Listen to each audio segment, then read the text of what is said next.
Hey, everybody, welcome to the Jim Masters Show, live entertainment lifestyle talk show series. How's everybody doing today? It's good to see all your smiley faces. And yes, I can see you through the screen. Nice to see everybody so excited that we are here on the air once again for yet another entertaining and cool episode of JMS Live. We've been doing these day in and day out since May of 2020 and over 500 plus episodes and counting with great guests who come in from Broadway, Hollywood, television, film, music, stage, culinary arts, sports, comedy, science and nature, health and wellness, inspiration, and so much more. I am your host, Jim Masters. We love when you're here. Thanks to all the great comments and interactivity that's happening on Twitter, Instagram, and Facebook at Jim Masters TV. Also, our Facebook group we have for this entertainment lifestyle talk show series. If you haven't checked it out, it's The Jim Masters Show, Lovity Hall. Gang, we would love it if you haven't. If you subscribe to the channel you're watching right now, which is our YouTube channel, Jim Masters TV. We tried to make it easy. It's my name and then the word TV. Since I work in television and radio, we just said, add the TV and we're good. Make it easy for you guys. So it's Jim Masters TV. That's the channel you're watching right now. If you haven't subscribed, we would absolutely love it. That way there, it lets us know that you're enjoying this series that we've created where we're doing these shows just about almost 7 days a week with all these great guests and all this great commentary and lots of laughs, poignant moments, surprises, on location segments, holiday themed shows, pop-up shows, and so much more. So yeah, click subscribe, that red button there you see on the screen. And there's no cost for that. It's just you hit subscribe and lets us know you're enjoying the Jim Masters Show Live Entertainment Lifestyle Talk Show series. Also, give this episode a like. That's the thumbs up icon, which you see on the screen, and which is right underneath this episode. You can actually see that little thumbs up icon there. Give us the up. Thumbs up, right? To the Jim Masters Show Live Entertainment Lifestyle Talk Show series. Also, leave a comment for us on our YouTube channel. It's really cool if you do that. When you do that, we love it. It lets us know you're enjoying these series, but also YouTube loves it too. They take the episode and they beam it out to the galaxy when you do that. Yeah, a lot more people get a chance to see the episodes. So those of you who've done that already with everything, we thank you so very much. And when you subscribe to the YouTube channel, make sure you hit the notification bell. Very important. That way there, when we have all these shows, episodes, surprise shows, sometimes we have 2 shows a day. Wow, that's a lot of levity and a lot of talking. We give you the opportunity to be alerted to the episodes and when they're happening. So that way there you never miss anything, because I know a lot of you love being with us here live. We do 99.99% of these shows live because I love live television, love live radio, stage, and more. And I've done that work for years. So when I designed this series for all of you, I said, let's do it live. And that's what we're doing. And it's so great to have you here. We're going to check in with some of our lovely viewers. I'm a very interactive host. I love to tie in with all of the folks that are watching and celebrate everybody. If you're commenting during our show in chat, we thank you very much. We also have super chat, super emoji, super stickers that help support the show. That happens during live chat. You can see that. And your comment is risen to the top in special colors. I personally thank you guys on the air as well. And a lot of comments here, a lot of activity. We've had some amazing guests.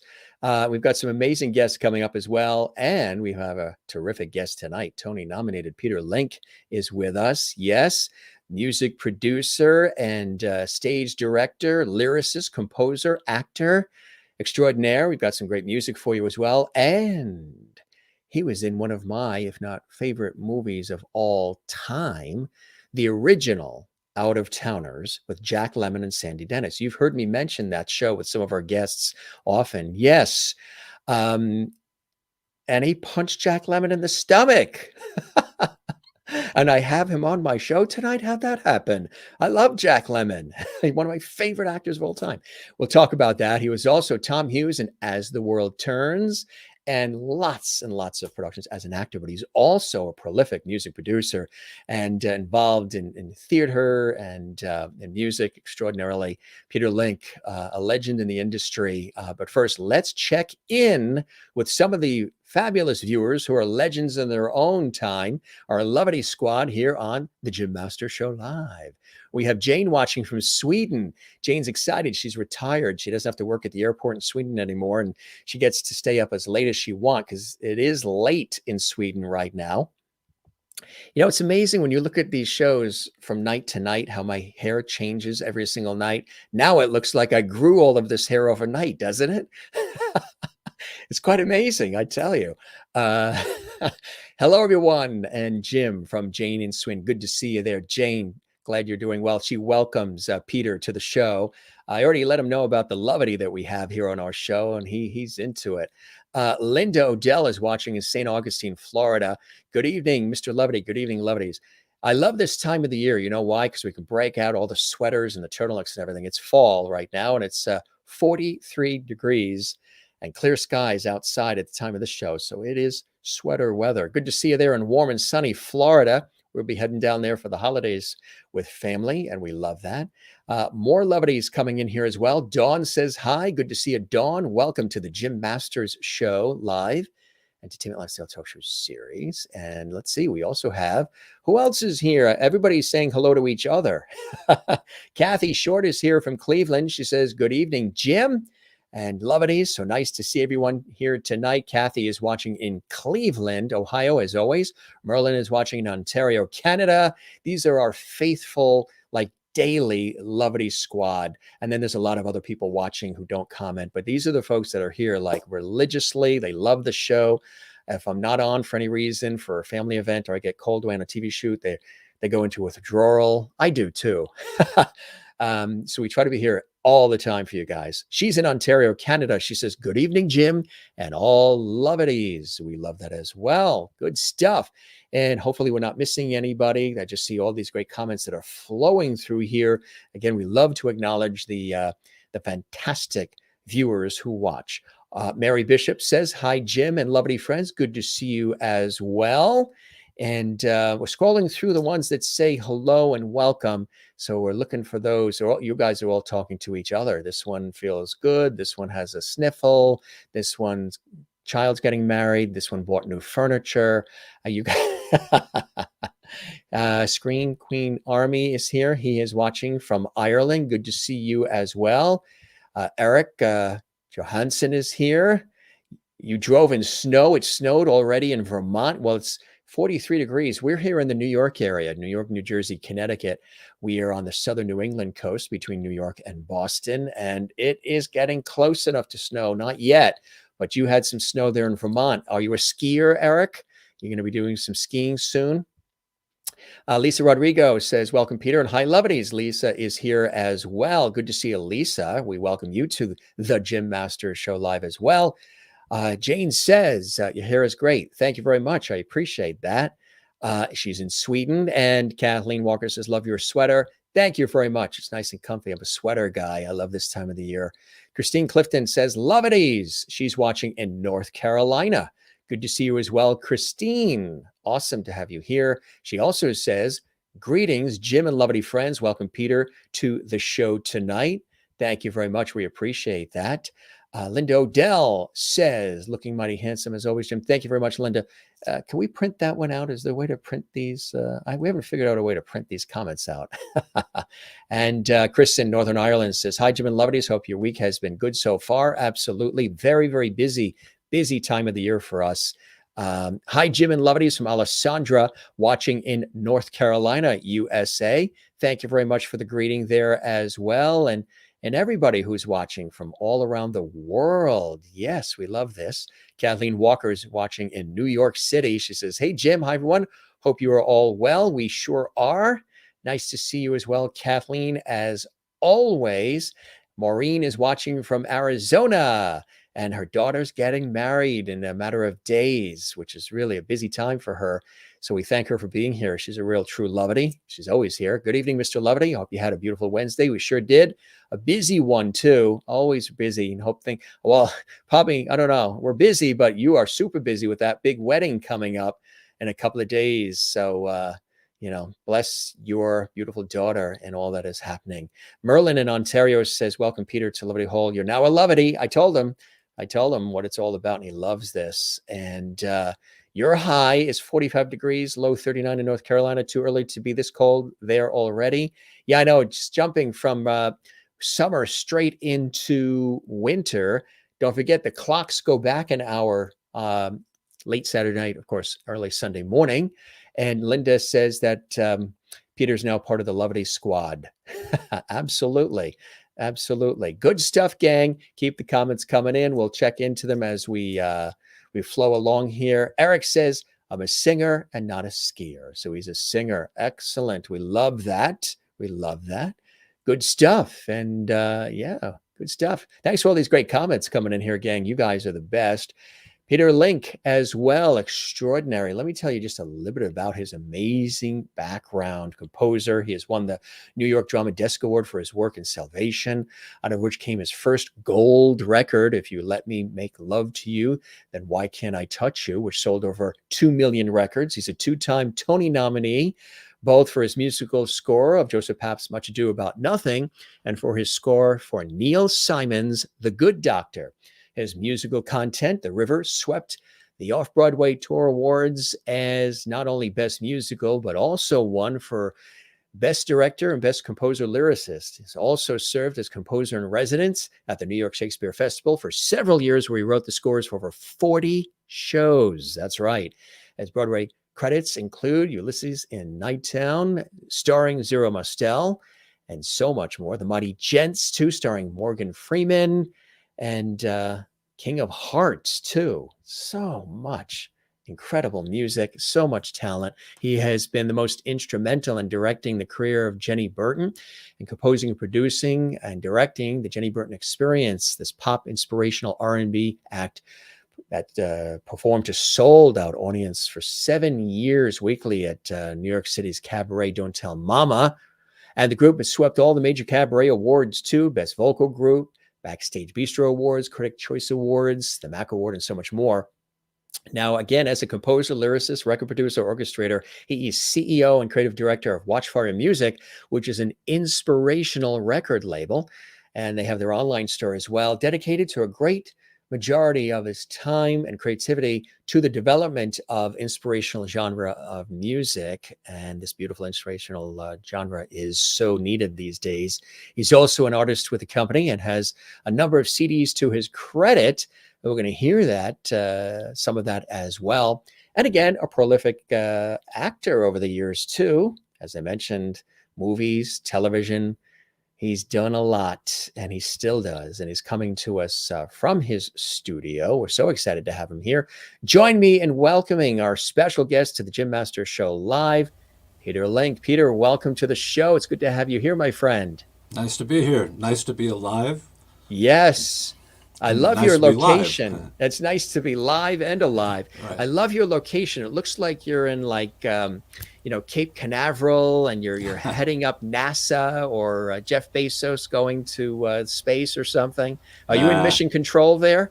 Well, I'm in control, but that's about it. This is my little home studio, but it's mighty in its effect, so that's good.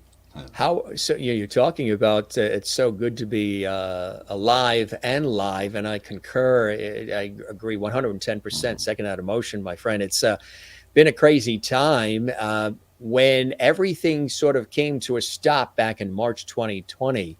What were you in the midst of doing, and what happened? Did the world stop for you as well, Peter? Well, lots of things stopped, but a lot of things just went straight on. For our company, it was nice because we are an inspirational music company, and people needed inspiration. So our sales actually went up. Yes. We were sad that it was a time that made that happen, right? But that we've sailed through this very nicely. I was in the process of writing 5 different Broadway musicals with various other partners, that sort of thing, and I just kind of looked at that whole situation and went, well, Broadway is going to be closed for who knows how long. We know it's just begun to open now, but even that is somewhat of a scary situation for some people, right? Yes. To sit in a theater with all the rest of those people. But nonetheless, so I thought, well, what do I do for the next couple of years with these shows that aren't going to get on? And I turned to podcasting, and I found podcasting and have gotten into it very deeply, and am enjoying it tremendously. And what is the theme for the audience watching who's not as familiar? Is it Sure. predominantly music based? Yeah, we call it 90% music. The name of it is Scattershot Symphony, the music of Peter Link. And in my life, I've worked in so many different mediums and have a large arsenal of probably a couple of thousand pieces of music that I've written in my life for movies, for Broadway, for pop music, for television. And so I've been organizing it in my life, and so I've been going back through a lot of the music and rediscovering some things that I wrote, some things I don't even remember that I wrote. And so I've been using those for Scattershot Symphony, and doing each episode is a look at different kinds of music, with me making comments and telling stories around the songs that we present. But it usually runs anywhere from an hour to an hour and 15 minutes. And usually you hear about 10 songs, all based on some sort of a theme. And then I talk about each song and tell some fascinating stories about each song.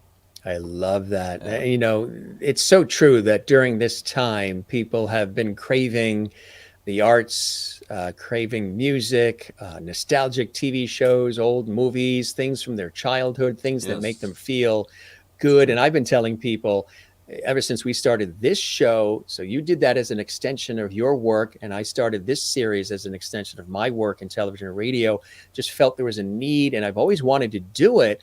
But like, you know, with the work you do, I've been always so busy doing the actual work and the work that pays the bills and the work that, you know, expands the career, that the time to do it the way I would want to do it, with the feeling and just the production value and just at a level that I would want to do it, I never felt I had time to do it because I was so busy doing the actual professional work. And then just said, you know what a time, now or never. Let's bring the television lights in, build a studio, and just let's do this. And have not looked back with any regret, loving every second of it, trying to find ways to make it happen with my busy schedule, but yet, you know, inspiring people and connecting with people. And I'm sure you have as well. I've received so much feedback from people writing emails privately, or you know, Facebook messages, Instagram, whatever, tweets, telling me how much this has really meant to them and how they look forward to it and how they're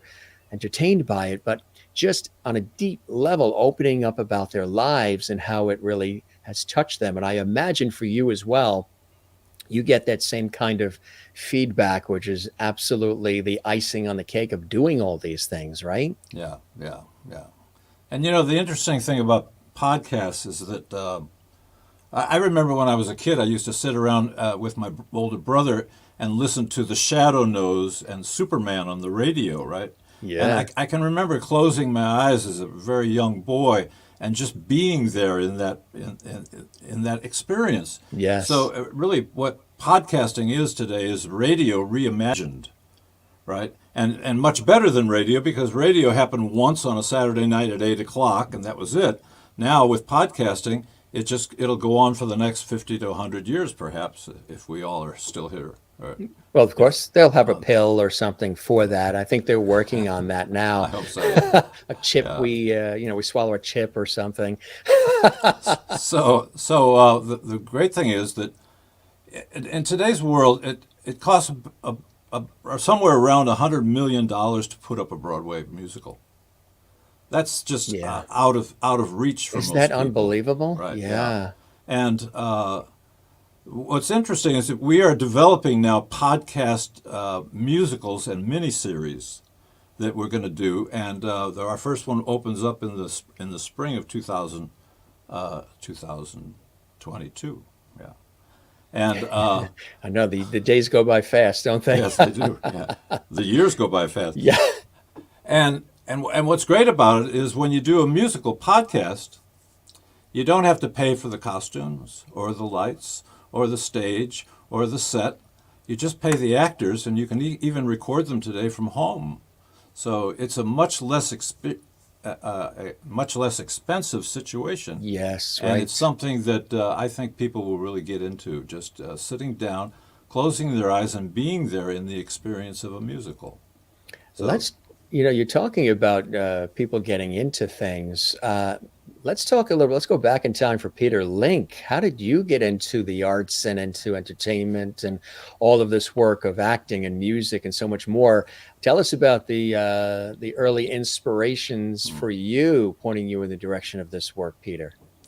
well, I grew up in a musical family. My dad was a drummer who then, in the in 1929, when the depression hit, Yeah. gave up being a drummer and became an accountant. And my mom had been a dancer, and she became a mom, as happened back Yes. then. Right. And I just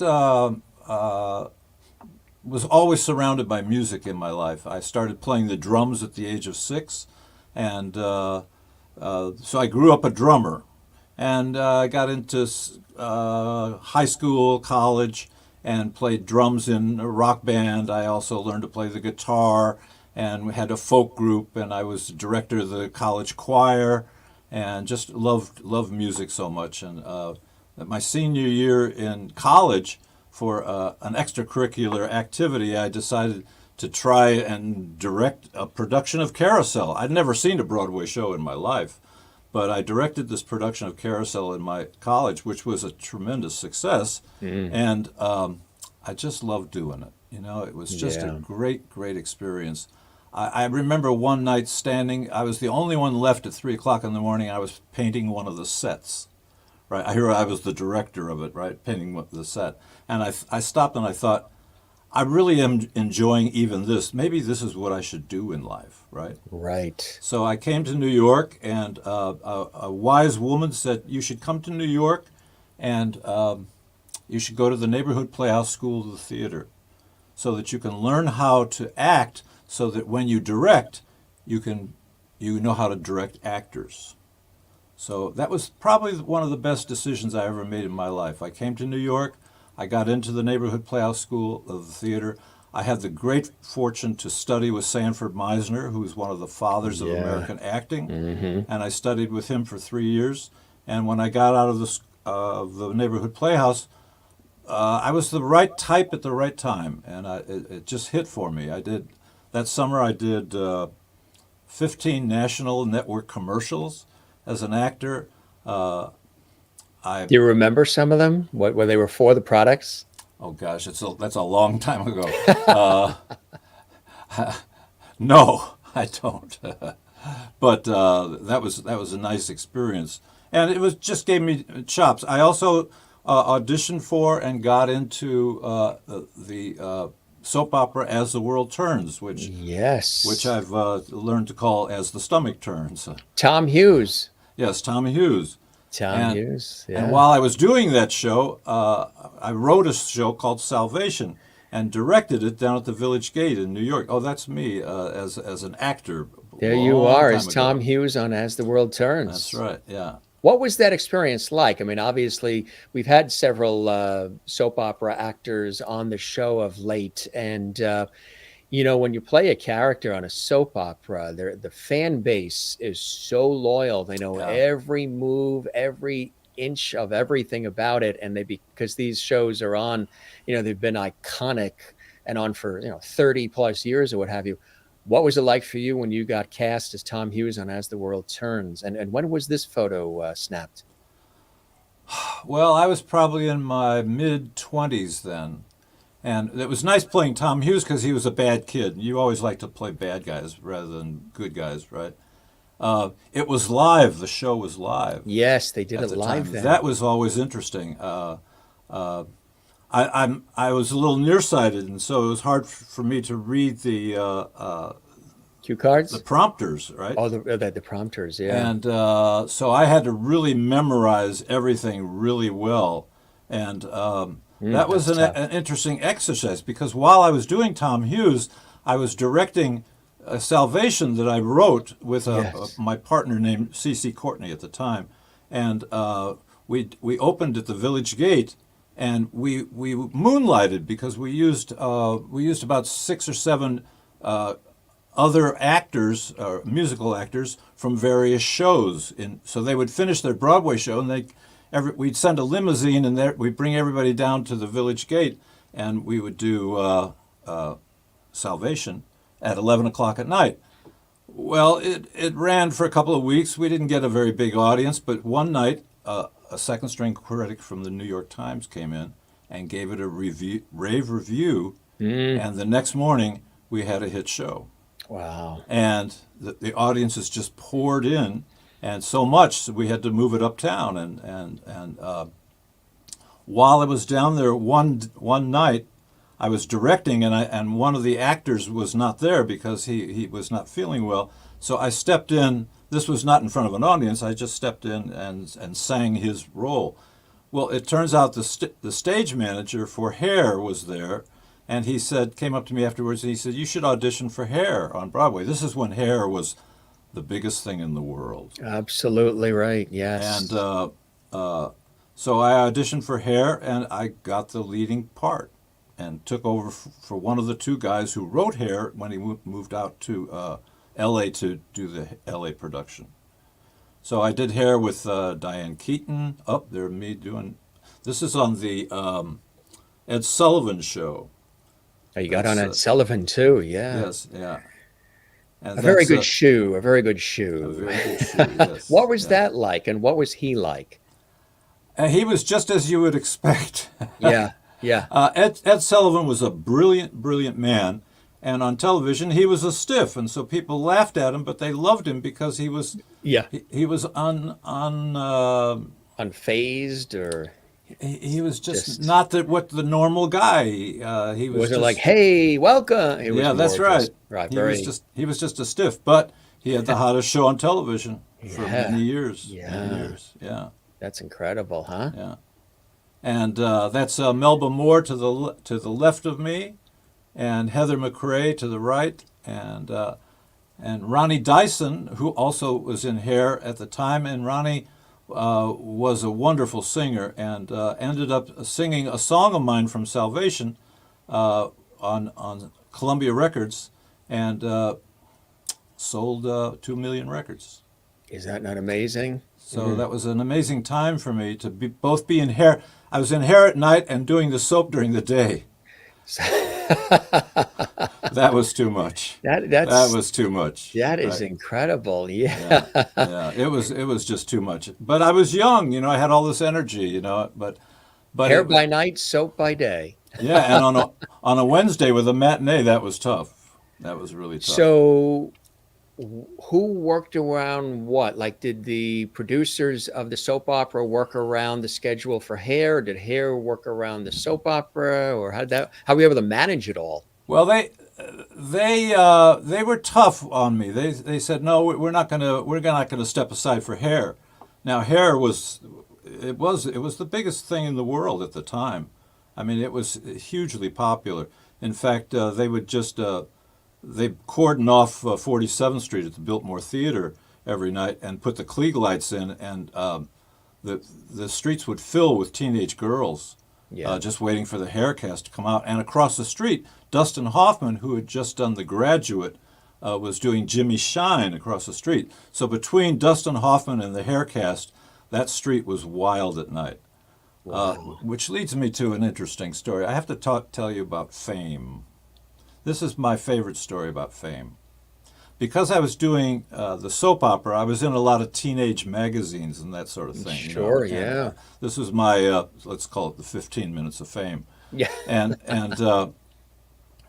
so I would leave the front door or the stage door of the Biltmore, which was right on 47th at night, and the girls would start screaming because they would recognize me from television, and I'd run through the crowd, and they'd do that old silly thing of trying to tear your clothes off.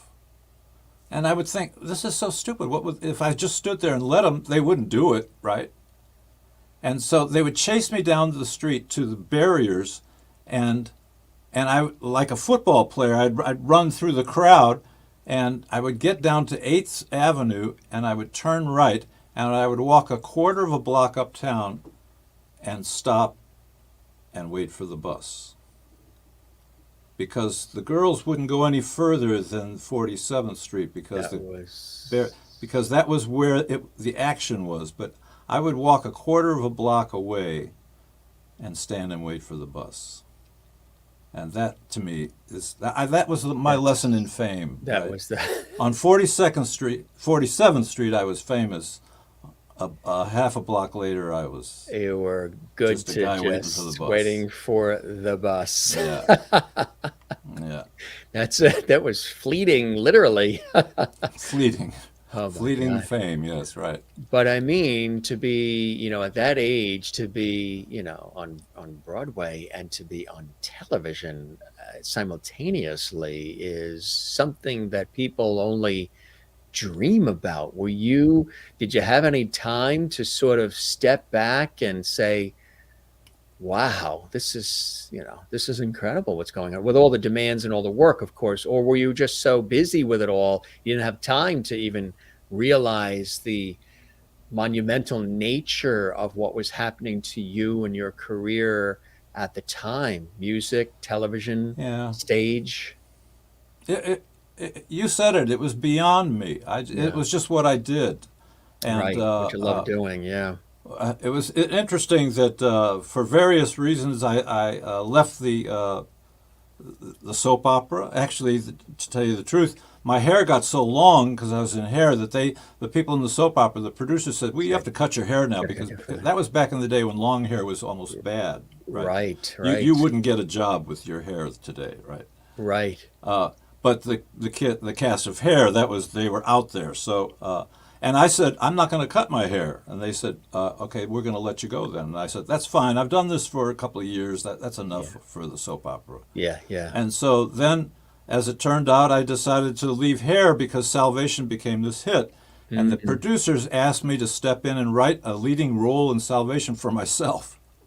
So when Salvation moved uptown, I did that and went into Salvation. And I will tell you that one night, sitting upstage watching another performer sing a song, I thought to myself, I'd rather be home. I'm not so interested in this. This isn't. I'd rather be writing than acting. Hmm. And that was it for me. I stopped. Yeah, that was it. I stopped. I just went. I don't want to be on. I don't live for the stage. Right, or the spotlight or any of Right. that. Right. The Some people spotlight. do. I don't mind the spotlight, but Yeah, yeah. but the stage is. It just wasn't what I. I think you have to have a deep need to be on that stage, to be great on that stage, and And film and more television didn't necessarily. well, I'll tell you another Yeah. little story. I did so I went purely into writing and producing, but I still did some singing and some concert work, and I worked with this wonderful vocalist named Jenny Burton, who had her own really powerful career as a R&B and dance music artist. And I was on stage with her one night in Stamford, Connecticut, and I was singing a duet with her. I was playing the guitar. I was feeling really comfortable. It was a song I had written. I was completely comfortable with it. It was one of those moments, and she's about 3 yards down from me, to the left of me, and I have a big band behind me, and we're rocking the place out.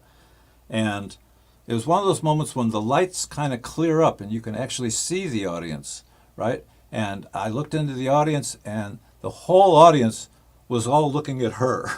Yeah. And I thought, what's she got that I don't have? So I turned, and while playing and singing, and I looked at her, and the energy was just pouring off her like crazy.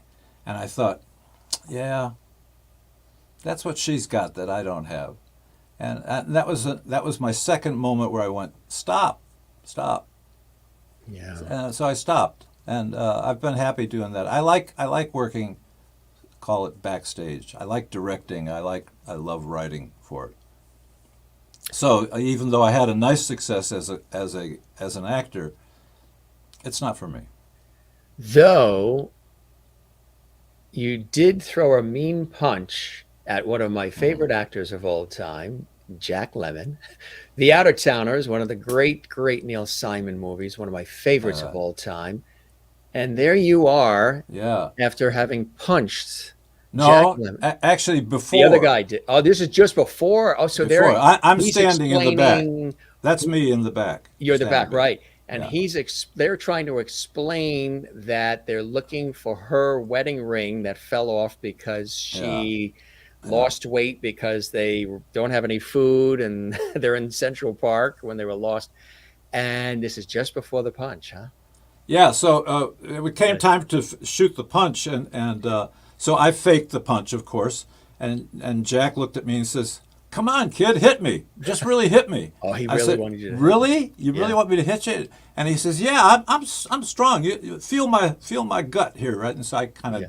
felt that he had a muscle behind his stomach, Yes. and so it came to the next shot. So I hauled off and whacked him, and he said, "Well, not that hard." Not that.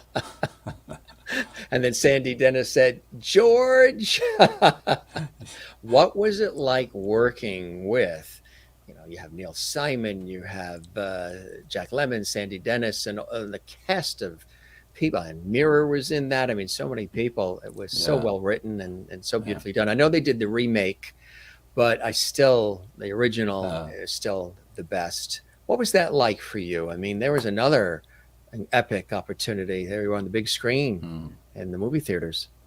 Well, Jack Lemmon was a prince of a man. Yeah. He was some stars are just too much. The ego just takes over, Yeah. and they're not particularly fun to know. But he was not that way at all. He was just a good guy, and I took the two of us out to lunch during the time, and we were late for the shoot coming back. And we all three of us got in a little trouble. He was just a good guy. Yeah. And Sandy Dennis. Sandy was the stutterer, right? She Yes. that was her style of acting. She couldn't quite get the words out. Yeah. So she was very real, but she kept pretty much to herself in that. So after that, what came of that? I mean, you're in that movie. What was the result of that? Was there anything? Was the phone starting to ring even more because you were in that movie, that Neil Simon movie? And was that the beginning of the relationship with Neil Simon too? The connection, because I know you've worked with him. No, Neil was never even on the set. Wasn't even there. No, Neil I worked with many years later when I was Yeah. purely a Broadway composer. Right. And I worked with a wonderful director named A.J. Antoon, who had some tremendous success on Broadway. And he always used me as his music guy to turn to. So we must have done 5 or 6 shows together. So he got the job of directing The Good Doctor, and I was put on the show as the composer. And that was a great experience. And working with Neil, I learned so much. I learned so much about comedy writing, about craft. Yeah. They always say in a musical, one person is the power. In sometimes it's the producer. If it's a David Merrick production or a Joseph Papp production, it's the producer who's the power. Sometimes it's the director. Yeah. In Neil Simon shows, Neil is the power, even though he's just the writer. Yeah. Whatever Neil says, you do. Because Neil Simon was, I read somewhere that he is the most successful playwright in the history of the world financially. He made more money than any playwright has in the history of the world. And he deserved it. He also was just a really good guy. Yeah. Yeah.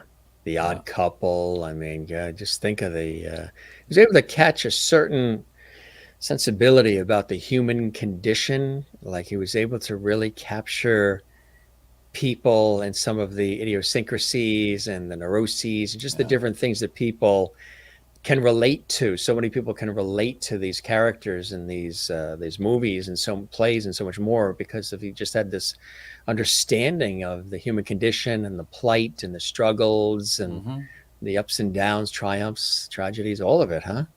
And he did it with a great sense of humor. Yes. He was truly a funny man. I mean, he was a comedy writer for Milton Berle back when he was a young man. Right. And so he really understood comedy. He used to say that jokes come in threes.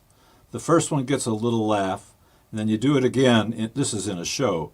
And you do it again and it gets a bigger laugh. But then when you do it deep into the second act, it gets this boffo laugh because it builds, right?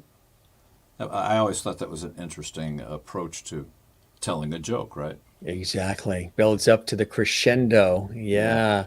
You had an opportunity also to work with Al Pacino. Tell us about this.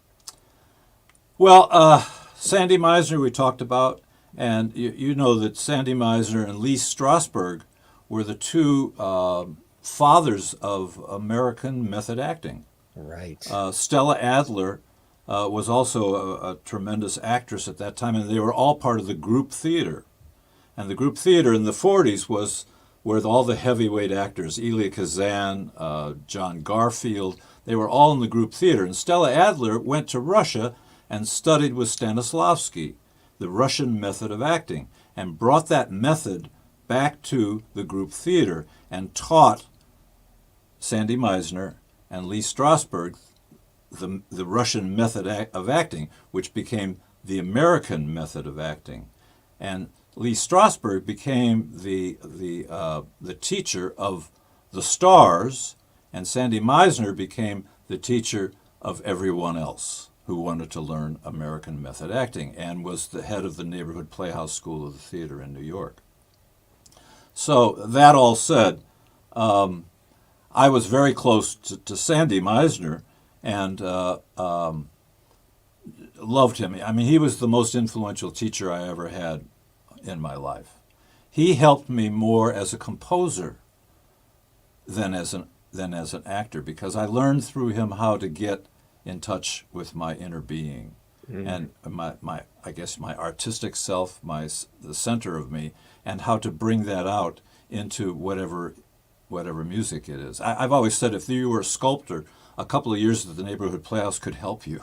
Right. Right, because you learn the essence of the artist, and it wasn't until years later that I had directed a couple of benefits in New York. That benefits were ways everybody was raising money, right? And so I got a job directing the Lee Strasberg Memorial when Lee passed on, and that was to be at Lincoln Center, and it had over 40 stars, Paul Newman, Joanne Woodward, all the stars were there, and they all got up, and I wrote this evening with Al.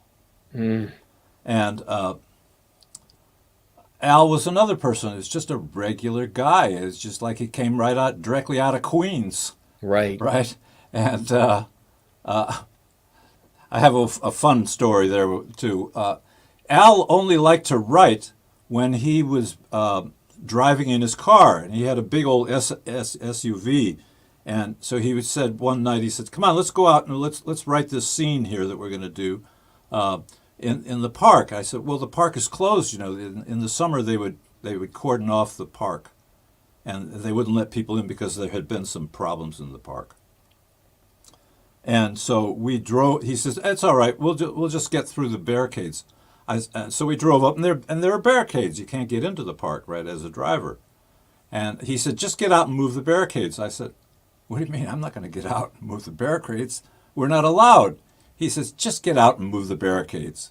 I said, "Okay, I'll do that." And so I went out and I was moving these big barricades out of the way, and a cop car pulls up. And the cop comes out of the car and he says, "What are you doing there?" Yeah. And I said, "Well, Humana. Al over there told me to move the barricades." Yeah. And they said, "What are you talking about, kid?" I said, "Well, Al over there." And Al sticks his head out the window. He says, Hey guys, I just wanted to take a drive in the park." And they said, "Oh, Al, oh, hey, how you doing?" "Yeah, move the barricades." Al Pacino. So we drove around the park for like 3 hours writing this, and we would do that every night. Yeah. Wow. So Have you stayed in touch over the years? no, when you do the theater, nobody stays in touch. Yeah. Over the years, yes, you do. There are a lot of people that I have lost touch with, but a lot of people that are still friends. You know? Right. Mostly too, it's the stars, because the stars were the people who were just they had something beyond the normal human. right? Hmm. To be a Yes. star on Broadway, Zero Mostel was just a great, affectionate man, and I just loved Zero. He was like a father to me, right? Yeah. And Melina Mercouri, I had the wonderful opportunity to work with her, and she was just a amazing woman. Hmm. Just so real and so gorgeous too. She was just one of those God-given women that just come Yeah. onto the earth, and you just go, "Wow, where did he come up with this idea?" Right? Yes, Yeah, absolutely. Here's yeah, another cool shot. Look at that one. yeah. There, I'm working at the Public Theater, um, where I did all those shows in those years, and that was a great education for me. I always felt the work I did at the Public Theater was getting my master's in education, because I got to write for. I did a lot of underscoring music, background music. I would write songs, um, and and one of the shows that I worked on, a number of them went to Broadway, but Much Ado About Nothing that we did, that A.J. Antoon directed, with Sam Waterston Mm. Oh and yeah, and sure. Kathleen Widows and Barney Hughes, a wonderful cast. Not only got great reviews in Central Park at the Shakespeare Festival, but Joe moved it to Broadway, and it became the longest running Shakespeare ever to run on Broadway. Wow. And it was a beautiful show. I mean, you're working with one of the masters' greatest comedies, right? But AJ had really found it beautifully, and I ended up writing 4 or 5 songs in the show, and an hour's worth of underscoring. We underscored the whole show, the whole play, like it was a movie, Mm. and that was an amazing experience. And then IBM came along and wanted to do it as a television special, and so we did it then as a 3-hour television special on, I don't know, it was ABC or CBS, I can't remember which. And when that opened and played on television, nobody wanted to go see the Broadway show anymore. And so Television was becoming, television yeah. wiped it out, and within a month it closed on Broadway. But it had run for over a year, so it had a really nice run. For Shakespeare on Broadway, that was a lot. Yeah. Yeah, that's a cool shot. That really is. Mm. What do you recall what you're in the middle of saying or doing or expressing at that point? I'm trying to get him to sing something right. Yeah, yeah. Absolutely. Here's Yeah. one that goes back a little bit too. Look at that one. Yeah, Wow. that's when I was at the Public Theater. Joe Papp came to me one time after I'd been there for about 2 years, and he said, "You know what? You should do a concert uh, in the park at the Yeah. Public Theater, at not the Public Theater, at the Shakespeare Festival." Shakespeare, yeah. And it was the summer, and he said, "We have one night that you could do an 11 o'clock concert, 11 o'clock at night on a Saturday night." And so I said, "Well, I don't have the money for that, to do something so big." And he says, "Oh no, we'll produce the whole thing." And he said, "You just find the people you want to work with, get the band, get it together, and we'll do an evening of your music." I said, of course, I jumped at the chance, right? And so I cast Andre de Shields, who was a young singer then, Marta Heflin, who had done Jesus Christ Superstar, the leads in Superstar, in Hair, and was Seitel in Fiddler on the Roof on Broadway. Irene Cara, who later on had a million-selling record Yeah. and a nice career, who was 14 years old at the time. And David Lasley was in it. David sang with James Taylor for about 3 decades as a background singer for James. And so we had a really nice cast. We put the whole thing together. And I decided to call it, because it was one evening. We had this one evening, and 11 o'clock, I thought, well, is anybody going to come at 11 o'clock? Yeah. Forgetting, of course, that it was New Yorkers, right? And I decided to call it Please Don't Let It Rain, for obvious reasons, right? You're right. So it came to the day of the concert, and the morning, the sky was terribly overcast, and I was going, "Oh, please don't let it rain," right? And we got to 7 o'clock when the Shakespeare show play went on, and it was still really angry. The clouds were angry, and it looked scary, but it wasn't raining. So they started the show. They got into the second act, and the sky opened up, and the deluge came down, and everybody left and went home, and they canceled the show. And now it's like 10 o'clock, and I'm going, here we have this whole show. We have this beautiful set that Santo Loquasto had designed, and we're going to have to cancel the show. And, you know, at 10 o'clock, the clouds parted. It stopped raining. By 10:30, 10:45, the stars came out. The moon rose over the back of the white set there in Central Park. So we had the full moon, the stars, and this beautiful stage set. And we did the concert at 11 o'clock. Wow. And we packed the place. See? You know? And because New Yorkers, they don't Yeah, care if it's yeah. 11 o'clock at night, right? Right. And we did the whole show that night without a hitch. It was just a great God-given experience. Literally Yeah. on your side. Yeah. Look at that shot. Yeah, that's on the far left is A.J. Antoon, who directed that championship season, The Good Doctor, a number of things that we did together, King of Hearts back in the day. Next to him is Steve Tessich. Steve won the Oscar for writing the screenplay for Breaking Away, the movie about the bicycle riders, the bicycle racers. This wonderful, funny movie. That's me next to there, and so Steve was the writer, AJ was the director.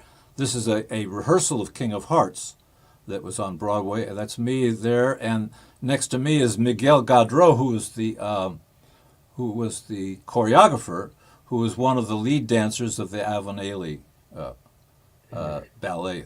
Yeah. And so we worked together on the show. You can Very see cool. somebody practicing in the back there.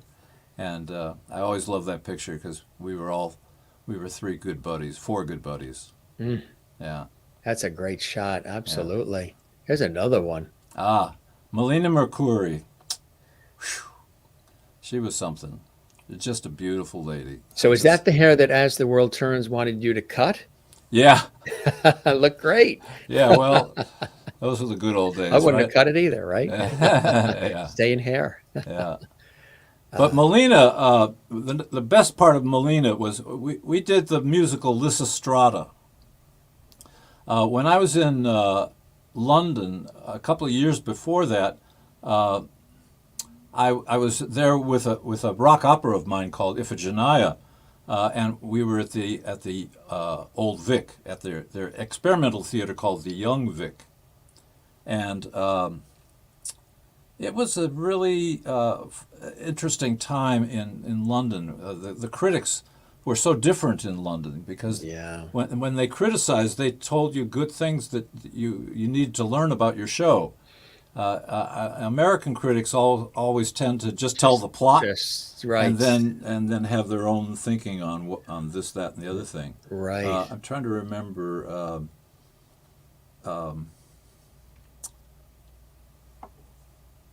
So Michael Kakayanis, who was the director of the movie Zorba the Greek with Anthony Quinn, came to me and said, "I'm doing Lysistrata on Broadway with Melina Mercouri. Would you be interested in doing the music? It's a musical." And I said, "Well, I've never really liked Lysistrata very much. It's a kind of a one-joke play, but it's Melina Mercouri, so how can I turn that down?" Mm-hmm. Right? So I agreed to do it. This is while I was at the Public Theater, and I talked to Joe Papp, and he says, "Yeah, go off and do that." So I actually went to Paris and lived with her for 3 months that summer. Now, I lived with her. She was married to Jules Dassin, who was a very famous European director. So she was just a friend. But she was a star. She had a living room of white couches, and in the morning, all the people, all of her fans would file into her living room and bow down to Melina, who would lay on her couch like Zsa Zsa Gabor or somebody like that, and just like the Queen, yes. Yeah. And I would come in. I'd kind of stand in the back and go, "Okay, come on, Melina, we got to work. We got to exercise your voice."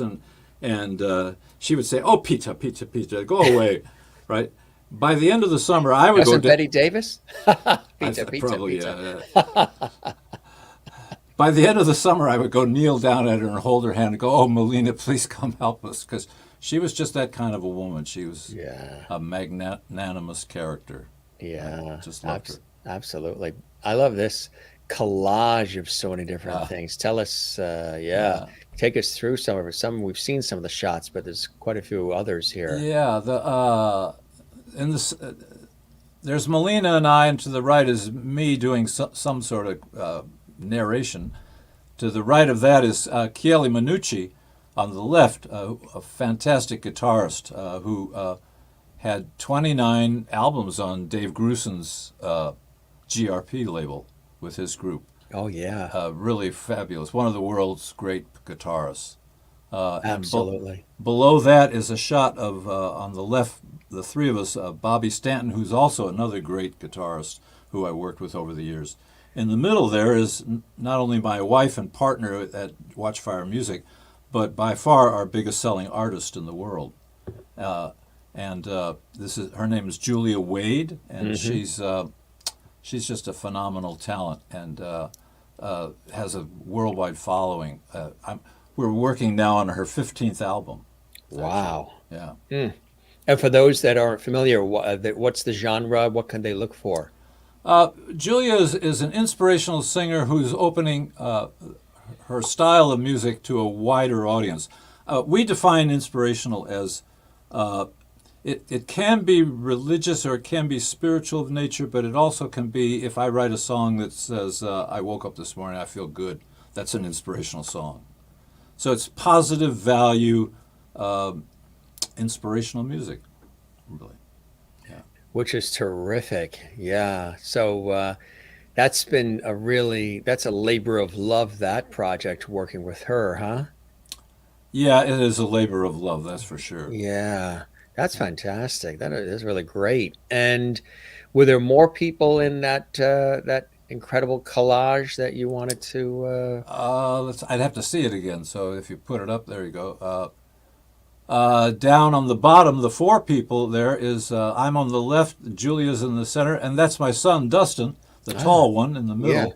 Yeah. And on his left or our right is Jenny Burton, who is the other really great singer. She's up top, just above herself there, above Melina.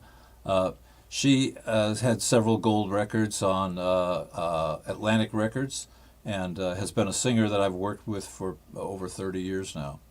And she's a great R&B gospel singer that I've worked with. Wow. That's pretty much it. Do you get to work with a lot of different artists through the company?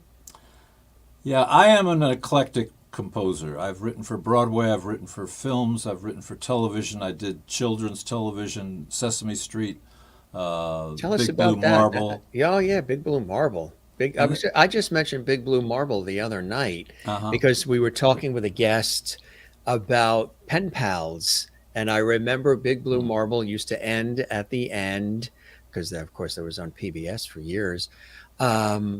With writing for a pen pal. So I ended up with a pen pal with this girl that was in France, and we wrote for years and then just started writing again years later, about 3 years ago, and it was Big Blue Marble. That was the show. That was cool. Sesame Street. Tell us about some of the work on Sesame Street. That fascinates me. I was kind of just somebody that they would call when they wanted a certain thing. I was well known as a Broadway composer, and I just love working with kids. I worked on Electric Company as well, and then I got onto a team of people that were developing a children's show on racism. Yeah. And I thought, gee, this is such a good idea to teach kids about racism at an early age. Yes. And so I got the job to write the title song, and so I met with all these people, the producers, the director, and I said, "So what's the title?" And they said, "We don't know. We don't. That's what we're hoping that you'll come up with." That's what I said. You want me to title your show? And they said, "Yeah. we want you to write a title song. Isn't that what you do? I said, well, I guess so.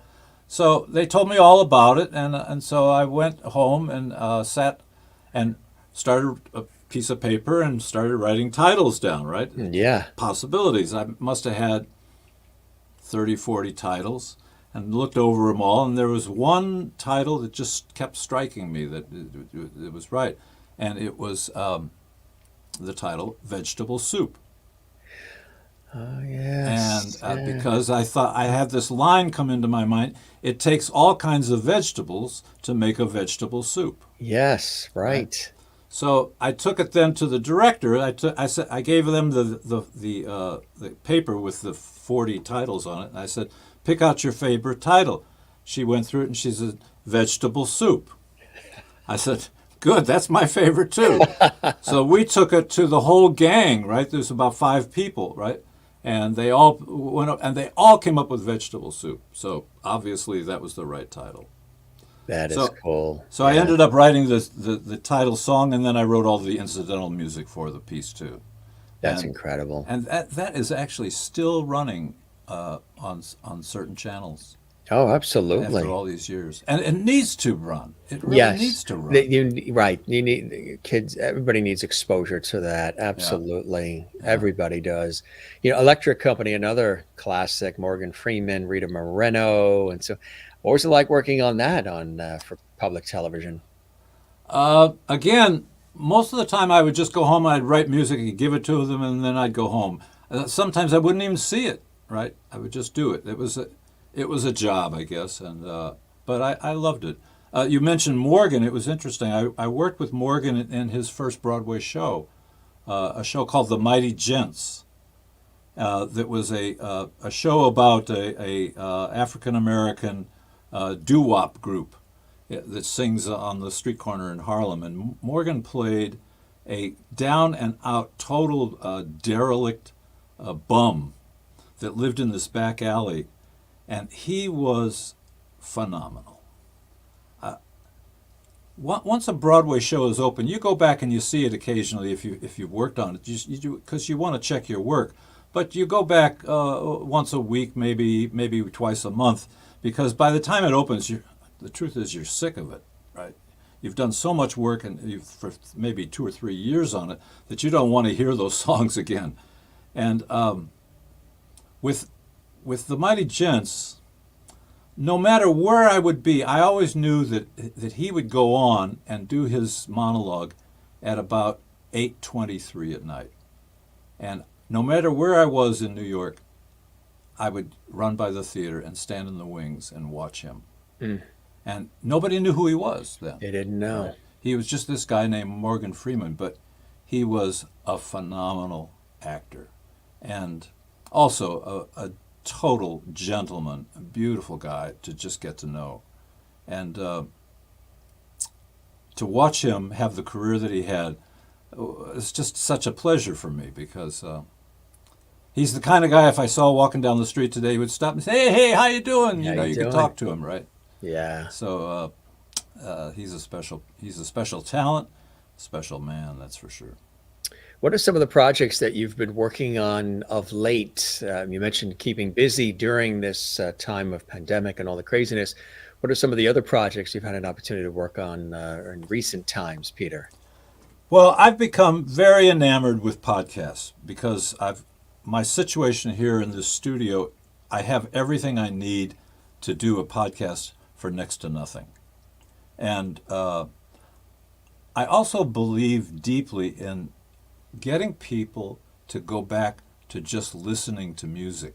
It seems that so many of us now use music in our background, but when you go to see music, you have to be entertained through the eye rather than just going and hearing a good band or a good singer sing. So what's great about a podcast is that it is a total listening experience.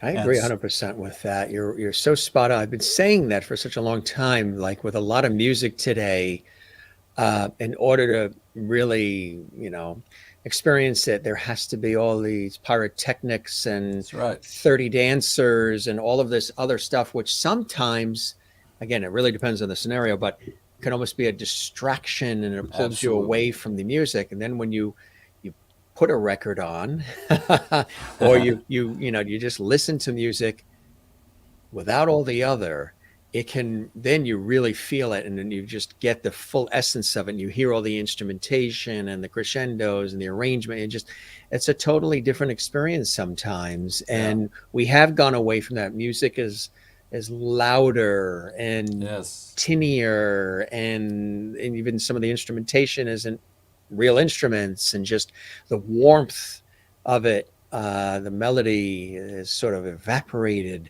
It's more direct in your face, and music would be a wonderful escape, healing, beautiful. And I've got a group on Facebook I've had for years, Beautiful Instrumentals and vocals, and we talk about all of that. And the people that are in it are people that have been in the industry for years, whether they're producers of it, or they have been radio station executives, or they worked with Bonneville, the easy listening music people that worked with Mancini and all the rest, and fans of it, real deep collectors of that, like I am as well.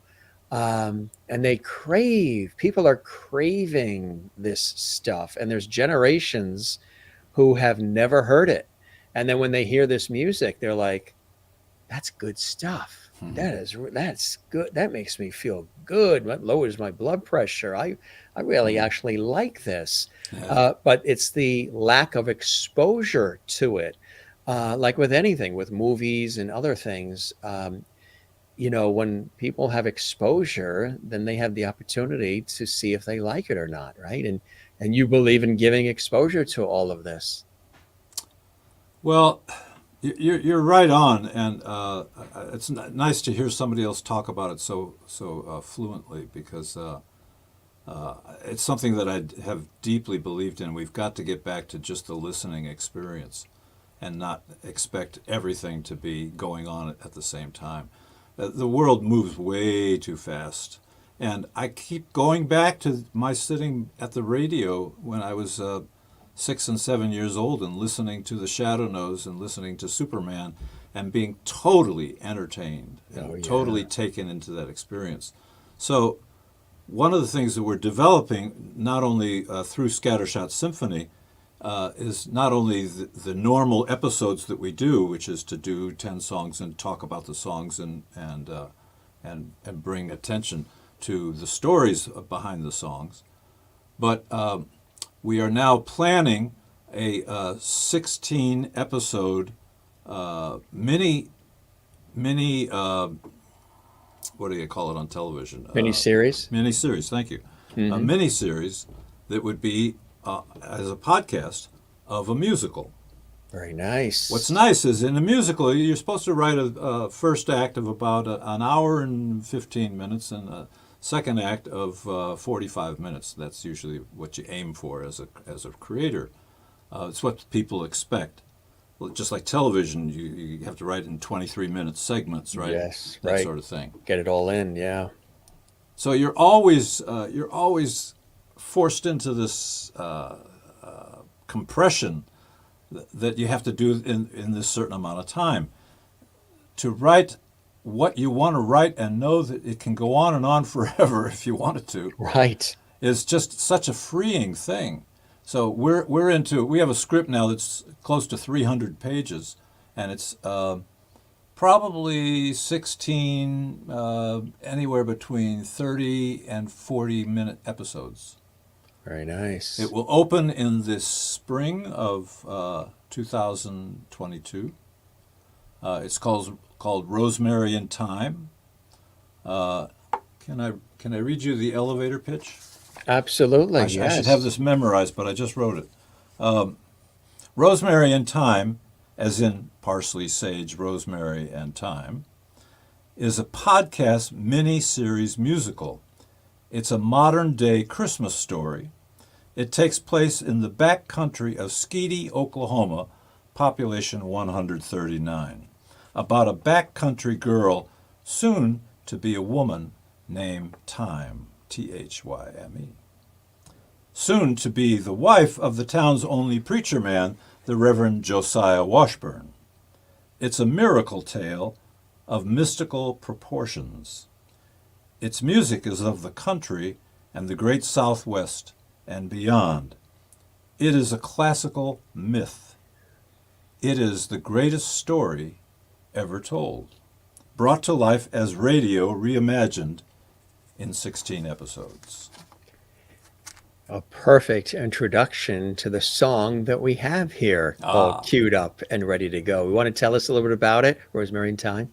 Yes, Rosemary in Time is narrated by the angel Gabriel, who is also disguised in the play as the town drunk who runs the town dump, right? And but Gabriel tells this story, and of course it is the story of the nativity. Yeah. Of a new nativity, right? And it follows the traditions of the old story, but in a new and modern way, and coming from a very simple, laid back, very pure young girl who goes through this experience. Merlin says she's watching in Ontario, Canada, one of our regular lovely viewers. She goes, I have to give credit to the songwriters who have given me a lot of pleasure. Thank you, Peter. And she also asks, do you write lyrics as well as the music itself? Yes, I do. You're both, yeah, composer and lyricist. Yes, absolutely. Right. Yeah.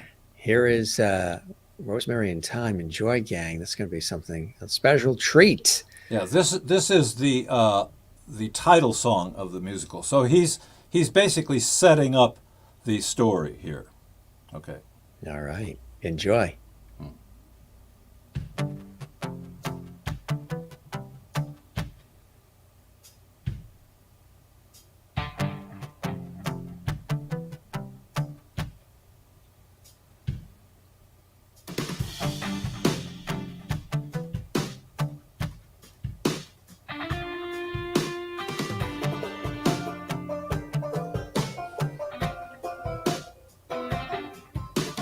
Once upon a time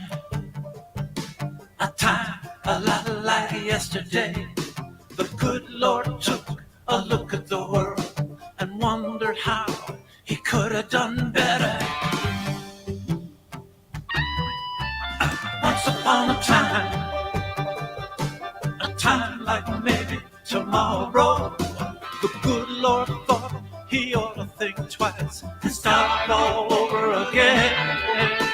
So turn off the clocks now and give no thought about it. Pull up your socks now. It's time to move on. Everything's gonna change. Nothing you can do, so give it no reason or rhyme. Now it's time to start up again, for the things that matter are the things that have no time. For things that don't matter, change is the undeniable struggle in the legendary tale of Rosemary and Time.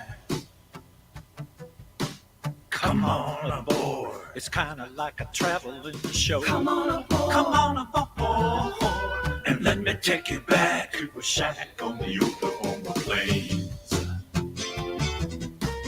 Pawnee County in the middle of nowhere. It's Pawnee County, Oklahoma. And right up on the edge of the Dust Bowl. Oh, my soul. Mother and daughter living near poverty, just out on the old road, 9 miles from Ski Day. Half crazy and the other half no longer there. Daughter, just a flower of life, just a wildflower growing up into the sun. Yeah. So happy being just who she is in life. Once upon a time, a time a lot like yesterday, the good Lord took a look at the world and wondered how he could have done better. And so the tale goes, I thought about it, we know the Lord knows just what to do when the devil is in your shoes. And so began the transcendental tale of Rosemary and Time. The trials and travail of Rosemary and Time. The legendary tale of Rosemary and Thyme. And here's time. A woman, perhaps still a girl in many ways. Let's just call her God's favorite dandelion. She meanders aimlessly through the tall Indian grasses of the Oklahoma plains, out back of her mama's barn, breathing the pollen like it was a delicate perfume. She's alone in her thoughts, but on her way to her daily rendezvous with a most special friend. She emerges into a meadow of buffalo grass and yellow wildflowers and waits silently with quiet eyes for her friend to arrive.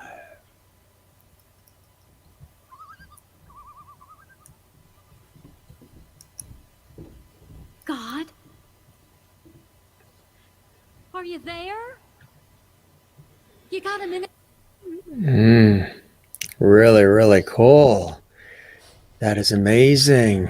That is really amazing. Wow.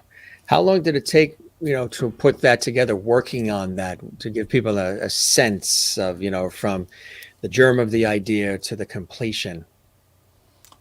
I think we've been working on this on the play or the musical for a year. I'm probably a third to a halfway through of doing the music now. The script is, you can use the word finished, but a script is never finished. But the script is in good shape now. I just have to finish up doing the music. So that's going to take me probably another 6 months. So about 6 months for that, huh? Yeah, because there are 36 songs. plus Boy, you all have a the lot of eggs in that basket. Wow. yeah, plus And you're all the doing them all. underscoring as well, and that's And you're doing all of it. yeah.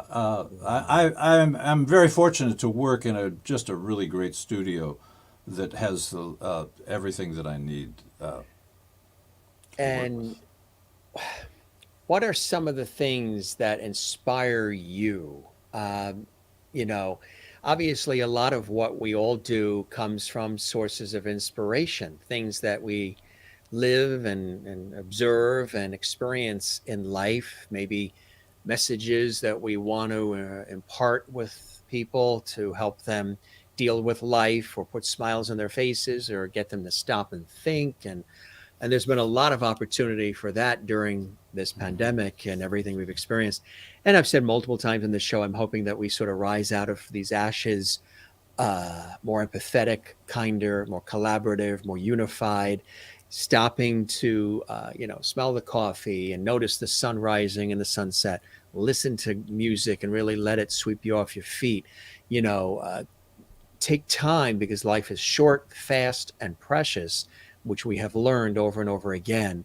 So there's been a lot of moments for inspiration in my professional work. I've had an opportunity to interview a lot of people recently who are in the corporate world too, CEOs and others, people who are making major life shifts, changes, different choices about, okay, this is what I was doing and that was okay. But now after everything I've witnessed and experienced and seen and heard in the last 2 years, I want to do things that really matter to me, and I want to do things that really touch people's lives. You've been doing that for years through all of your art, whether it's television, film, stage, music, all of the above. What are some of those things? There's that source of energy, that reserve that you tap into, Peter, that gives you the opportunity to create such beautiful work. Well, first and foremost is a good story. That's why it's been so great working on this particular musical, is that it is based on the greatest story in the world, and it just has a fundamental period, right? That that you're always secure because this is a story that's been told and retold and retold, and for a reason. It's just a great story. It has all the classic attributes that a good play has, all the way back to the Greeks. When I was at the Public Theater, I worked on a musical called Iphigenia, which was based on Euripides' Iphigenia and Aulus. I did a rock musical of it. That's where I really learned that if you can work with the fundamental good story to begin with, it is just constantly inspiring in terms of working. The other, I think, very important aspect is something that I touched on earlier, which is that my study with Sanford Meisner as an actor is crucial to me. Yeah. If I write a song, well, first of all, I usually write lyrics first. Usually, sometimes The it's lyrics the are other way first around. for you, right? I write the lyrics first. So that's about telling a good story. And I use the word story. It's a very wide umbrella, right? Yeah. Because every song has a story of some kind. It has a movement. It goes from A to B to C or whatever. But when it comes to writing the music, I always take the lyrics and I spend a couple of days doing the music as a monologue. Because the monologue teaches me how the melody's supposed to go. Right. It teaches me the rhythms. And so to do it as an actor would do it, and working with the fundamentals that I learned studying with people like Sandy and other great teachers. By the time I sit down at the piano and put my hands on some keys, it just comes out. I know what it's supposed to be. And for instance, in what you just heard, that I did all of that in my studio. And you said earlier some people are using instruments that aren't real. And auto-tune and other different things. Yeah. Well, I'm going to correct some thought on that here. That there are now in the world sample libraries that have been beautifully recorded of all the instruments in the world. Right, yeah. Note by note, phrase by phrase, that you can use, and it's not fake music. It's the real instrument playing, and if you work with it right, and this is something that I've been working with for 20 years as the technology has gotten better and better. Yeah. I can do full symphony orchestra in my studio here, and you will not know whether it's, quote, real, or whether there aren't 100 musicians. People sitting there, somewhere. right, exactly. Because there are 100 musicians. Because when I upload into Logic, I work with a system, Apple system called Logic, Logic, which is right. a studio, right? Right, exactly. When I upload into Logic and I play a note, right? Mhm. It's 18 first violinists playing that note. And they record that note. So when I hit the G, they're all playing that G as well as they can. And that's those violinists playing. And let's say they have a phrase that goes, da, da, da, da, da, da, da, da, da. I can play that, but it won't sound very good until I set up 3 or 4 different tracks. And the first track has a slur.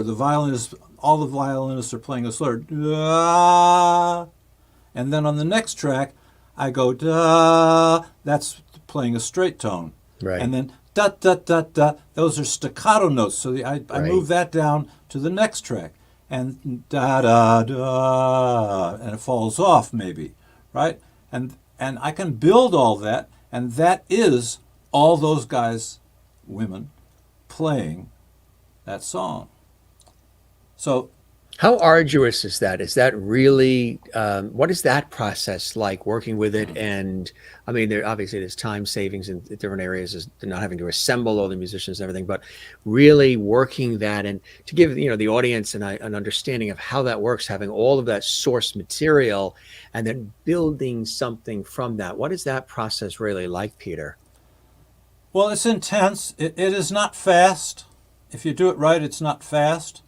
On the other hand, Back in, I don't know, the 80s, before this all existed, Right. I would do a session, and if I had the money, or if somebody else was paying me to do this, I could hire a 35-piece string section for a 3-hour session.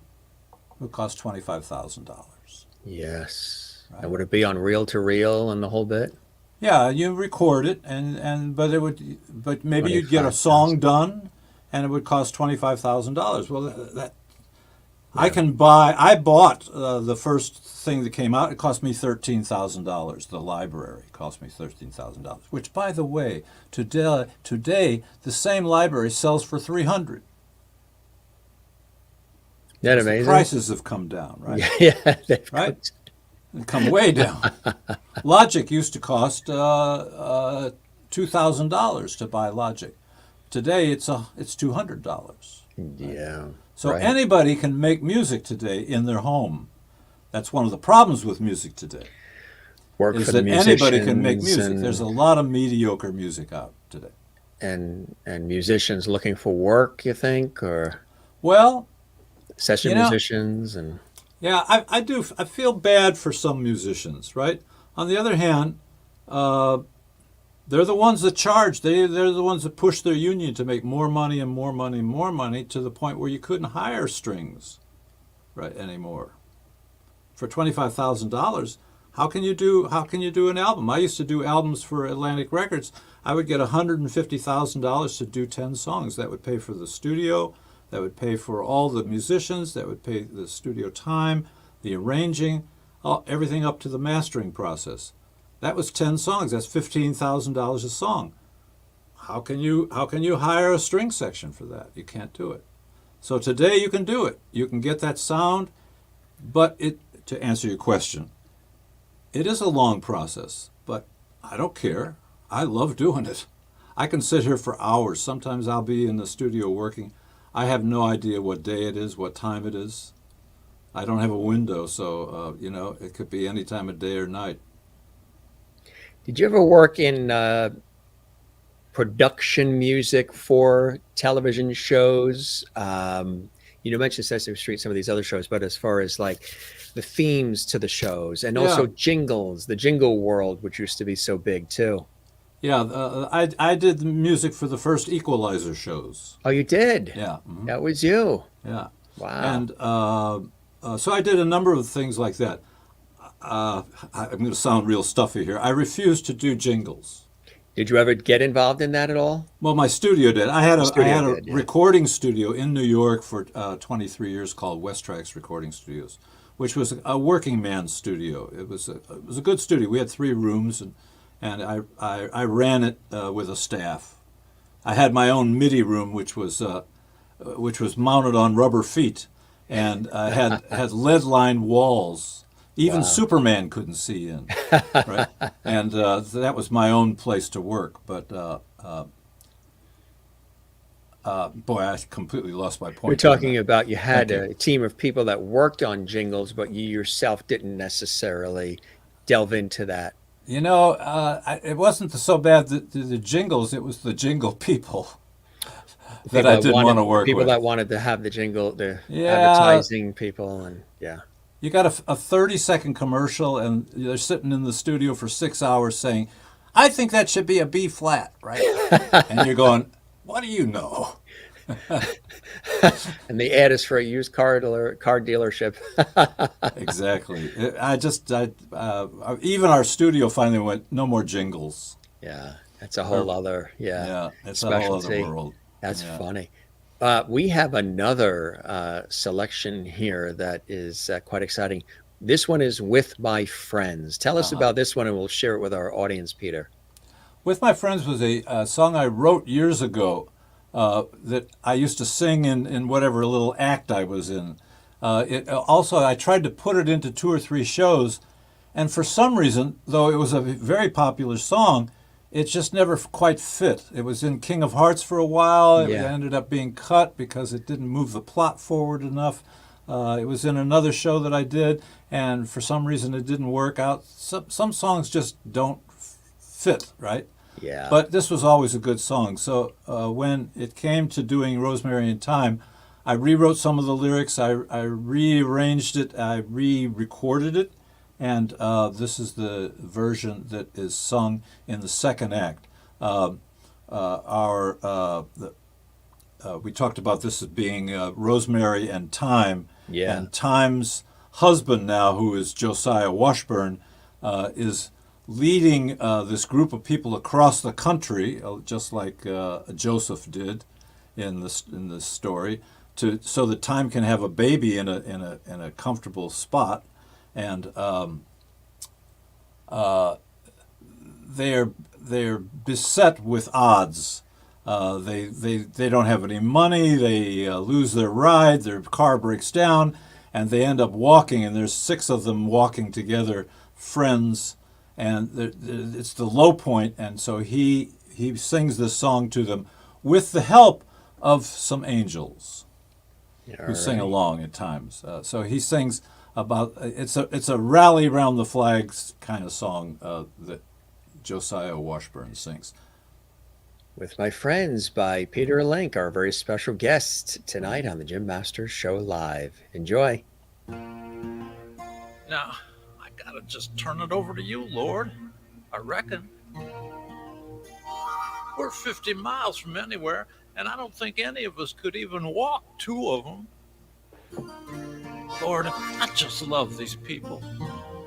They are my little flock, and your son is amongst us. In an hour or 2, I will shoulder my load and head out on that lonely road again. But just for the moment, it's cozy and warm. There ain't nobody here except my friends. With my friends, there's nothing left to prove. There's nothing that's forbidden or taboo. With my friends, there's no way I have to be. I like them and they seem quite fond of me. Nothing to hide, the heart swings wide. You're looking deep in someone's eyes, you fall inside. One of you smiles, maybe him, maybe you. One of you speaks, you don't care who. There's no damn difference between you 2. And it feels that close with all of you. With my friends, with my friends, with my friends, with my friends, with my friends. Seems like my friends since time began. The Lord don't give much more than this to man. With my friends, there's nothing to explain. Though kings and kingdoms crumble, friends remain. No, I never asked to be born in a world where men are out to murder other men. Now I found me a place so peaceful and safe, where everybody's everybody's friend. Now all of my dreams and all my pride and all them plans just up and die. They're all just as gone as yesterday.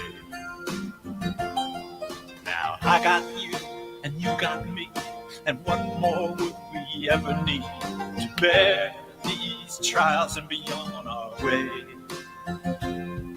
Yes, it feels so close with all of you. With my friends,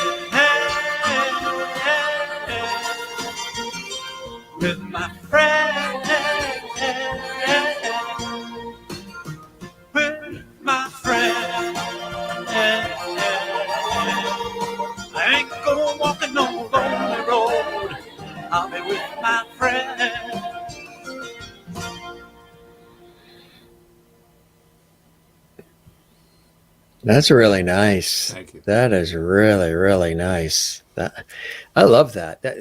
There's a warmth to that. There's a depth to that.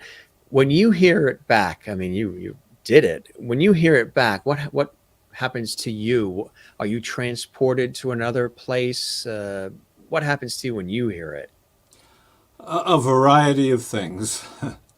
Sometimes I think I got to still fix that little moment there, and sometimes I can be critical of it. Sometimes, if I'm in the right mood, I can sail along with it. Sometimes I wish the fidelity were better on the internet, and sometimes I just am glad that it's out there. Are you a perfectionist about Totally. your work? Totally. Yeah. You have to be. You Yeah. have to be. Yeah. Yeah.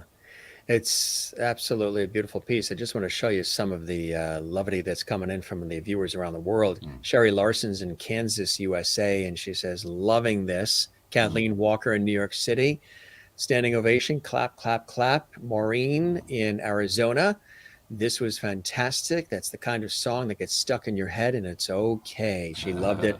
Her daughter's getting married this week, and she's also retiring from many years of service as a nurse in Arizona.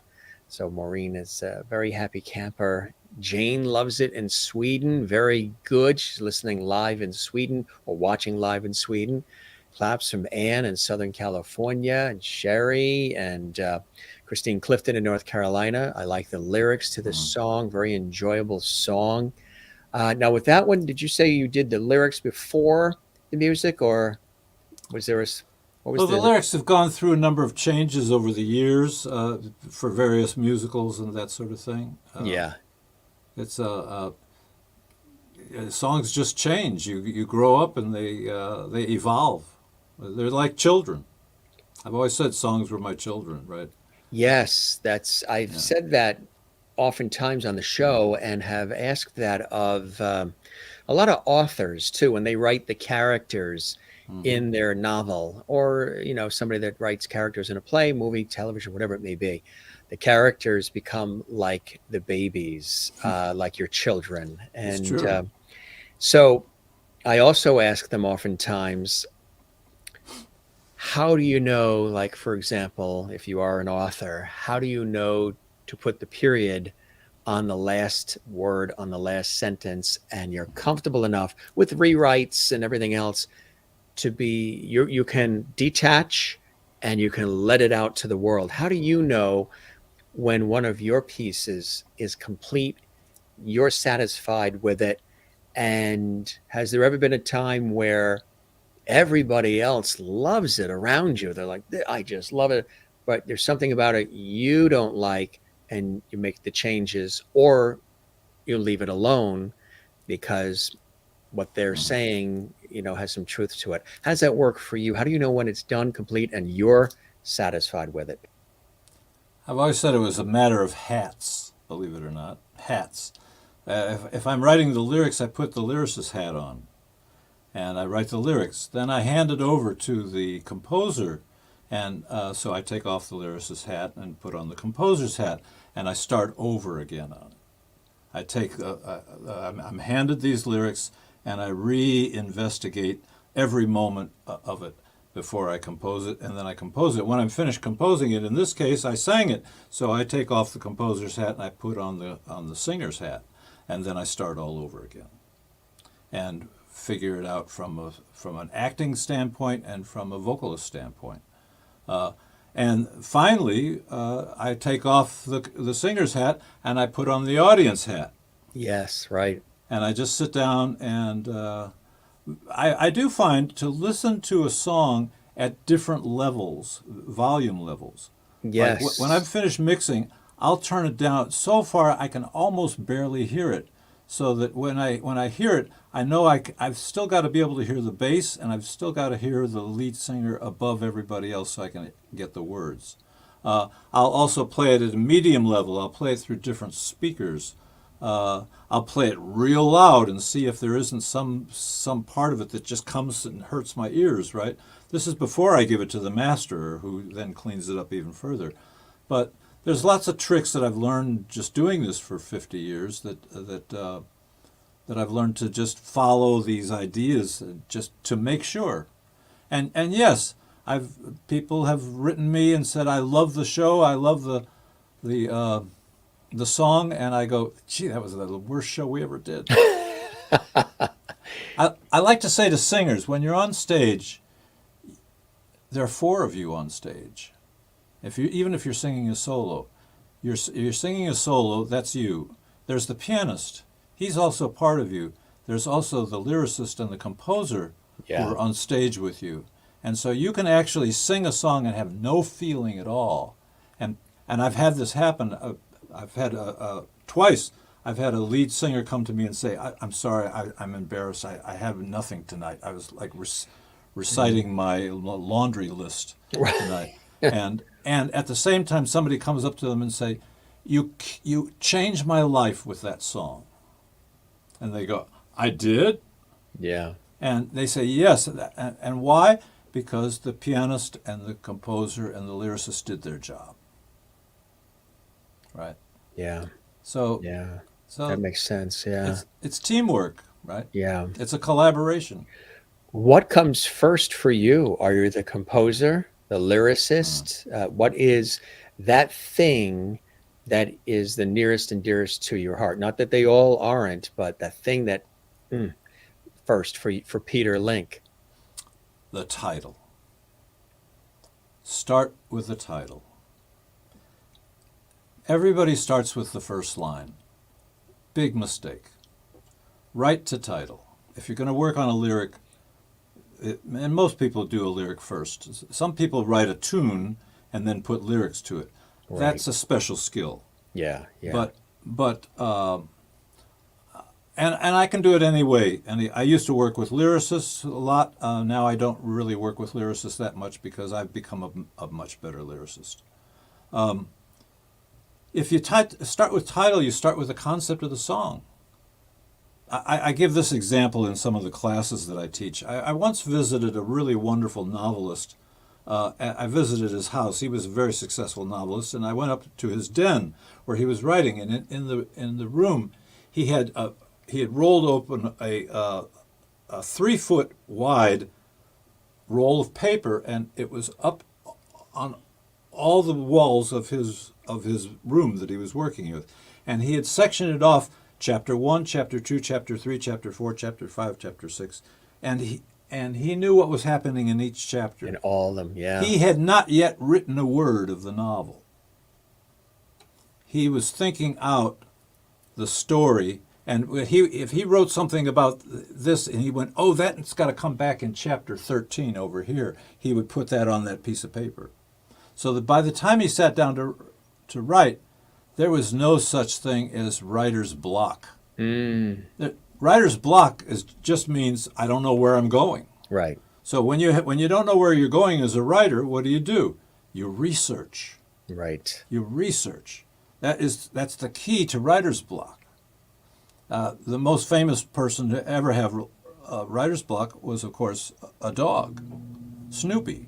Yes. Sat on top of his house and wrote, "It was a dark and stormy night." Right. And then it was a big joke that the dear author Charles Schultz did about writers, right? Mm-hmm. Snoopy never knew where he was going and just never finished anything that he ever did, right? So there's a big lesson in Peanuts, right? As always, right? Absolutely right. There's a big lesson in so many things in life. What are some of those teachable moments and lessons you've learned along the way about yourself, Peter?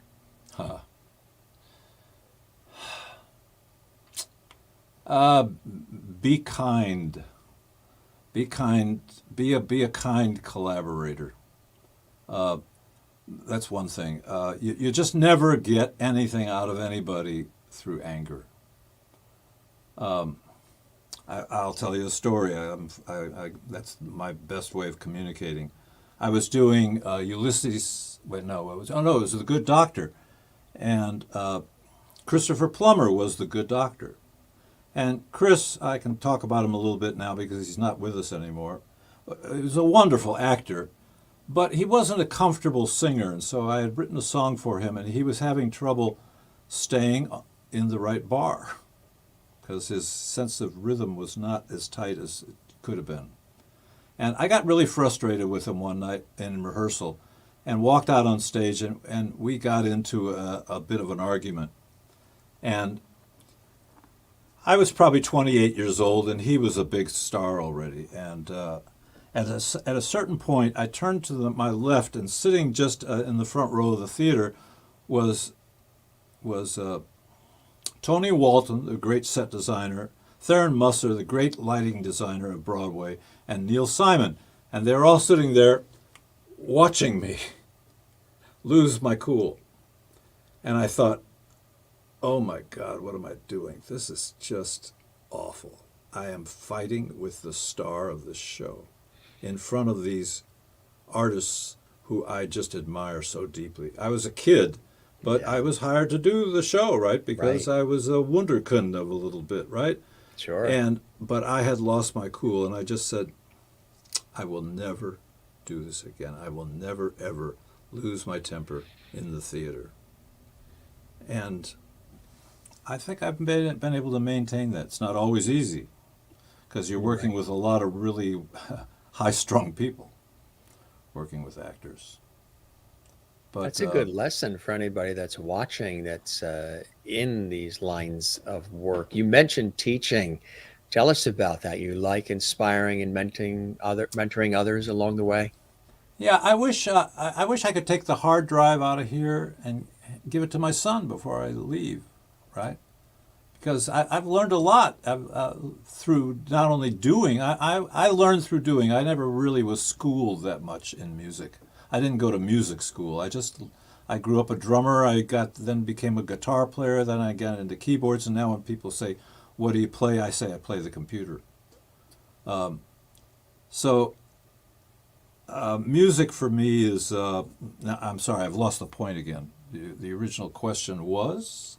You're talking about some of the things that along the way kind of inspire you to be able to do all of this, and teaching and inspiring others and mentoring others and the enjoyment of doing that, paying it forward. And that's what it is. The teaching is passing it on to people who are interested.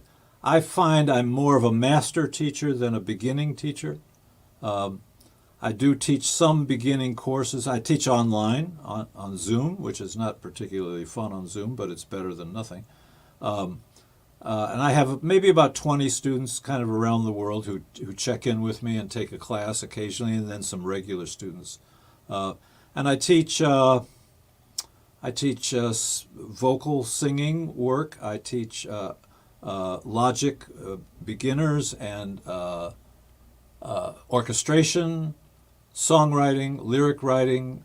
I teach a course called This Business of Music, so you understand how music works, the business. And I teach through Watchfire Music a course called Watchfire Music classes. So if you're interested, and come on to Watchfire Music and check out the courses that we do. And the website is at watchfiremusic.com. That's correct, right. Watchfiremusic.com. Right. So exciting things, working on a lot of projects, a lot of things that are coming down the pike, which is really exciting. Do you have songs that you wrote years ago that are still in a drawer somewhere that are not finished because they're not what you want them to be? Somehow I envision this drawer filled with, work that is 3/4 there. That's amazing that you asked. I spent the whole day today working on. I'm now up to Scattershot episode 19. Not quite where you are, but we started this. Congratulations! About 6 months ago. We're actually into 71 countries now, and doing really well. We're building that really nicely. And the new Scattershot episode is called From the Trunk, Songs from the Trunk. And it is exactly that. It's songs that I have gone back and found because I've kind of reorganized this bin of, or this trunk of music that I Yeah. have now online, and I've gone back and found songs that I went, hey, yeah. I used to say that when I was in my 20s, about 1 out of every 10 songs that I wrote could be a good song. It would just happen. I would be lucky, right? As I learn more and more that my craft, I can write a good song every time I sit down and write. Yeah. I don't know that it's the best song I ever wrote, but I can fulfill the moment, and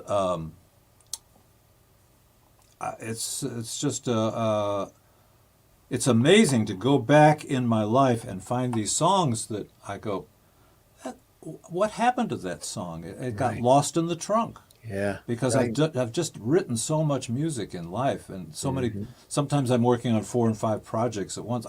I've always said, you as an artist, you work on 10 projects at the same time, and you know how that finish is. 5, and you get 3 on, and 1 works, Right. and you live off of that one. It's the only one you're paid for either. Yeah.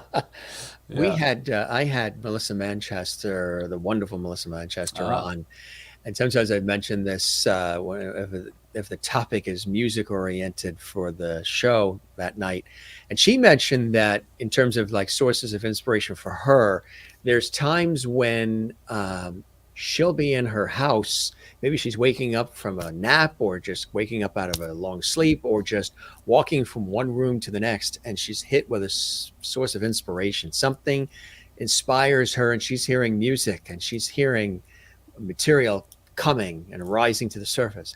So she said that what she needs to do is she needs to immediately part the seas and run to the piano and press record on the recorder and just start working out whatever is flowing through her, whatever that energy is flowing through her. And even if it seems like mumbo jumbo at the time, just make sure she gets it out, work it out, and record it and save it, Yep. and then go back to it and polish it up later. And she has to capture it as it's flowing through her, because if she lets any time pass, it dilutes itself and it just sort of fades away. Is that the same for you, Peter? Absolutely. Absolutely. What is music? Music is pure emotion. It is nothing more than that. When you consider sound comes through the air and hits this tiny little membrane about this big, right, in your ear, and makes it wiggle, and your brain looks down at that and goes, there's the cellos, and there's the violas, and there's the trumpets, and there's the singer. How does that happen? That is just amazing. And I just don't, that is unbelievable. And I'm not going to get into all that, but music is, it's pure emotion. And so if you're not in the emotion, you lose the music. Right. I have a somewhat similar story. I had a dream one night that I walked into a room, and it was a room of, and it was a crowd of people, of about 50 or 60 people sitting on the floor, and there was a little stage in the center of the room, and John Lennon was playing a song and singing a song. And I stood in the back of the room, and I went, wow, this is wonderful. All these people are listening to John Lennon. I get to hear John sing. Now, this is all in my dream, right? Yeah. What And a he dream. sang this song, and the song was just beautiful. It was just a beautiful song. And I went, oh my God. And so I raised my hand in the dream and I said, John, could you sing that again? And he said, Peter, I'd be glad to.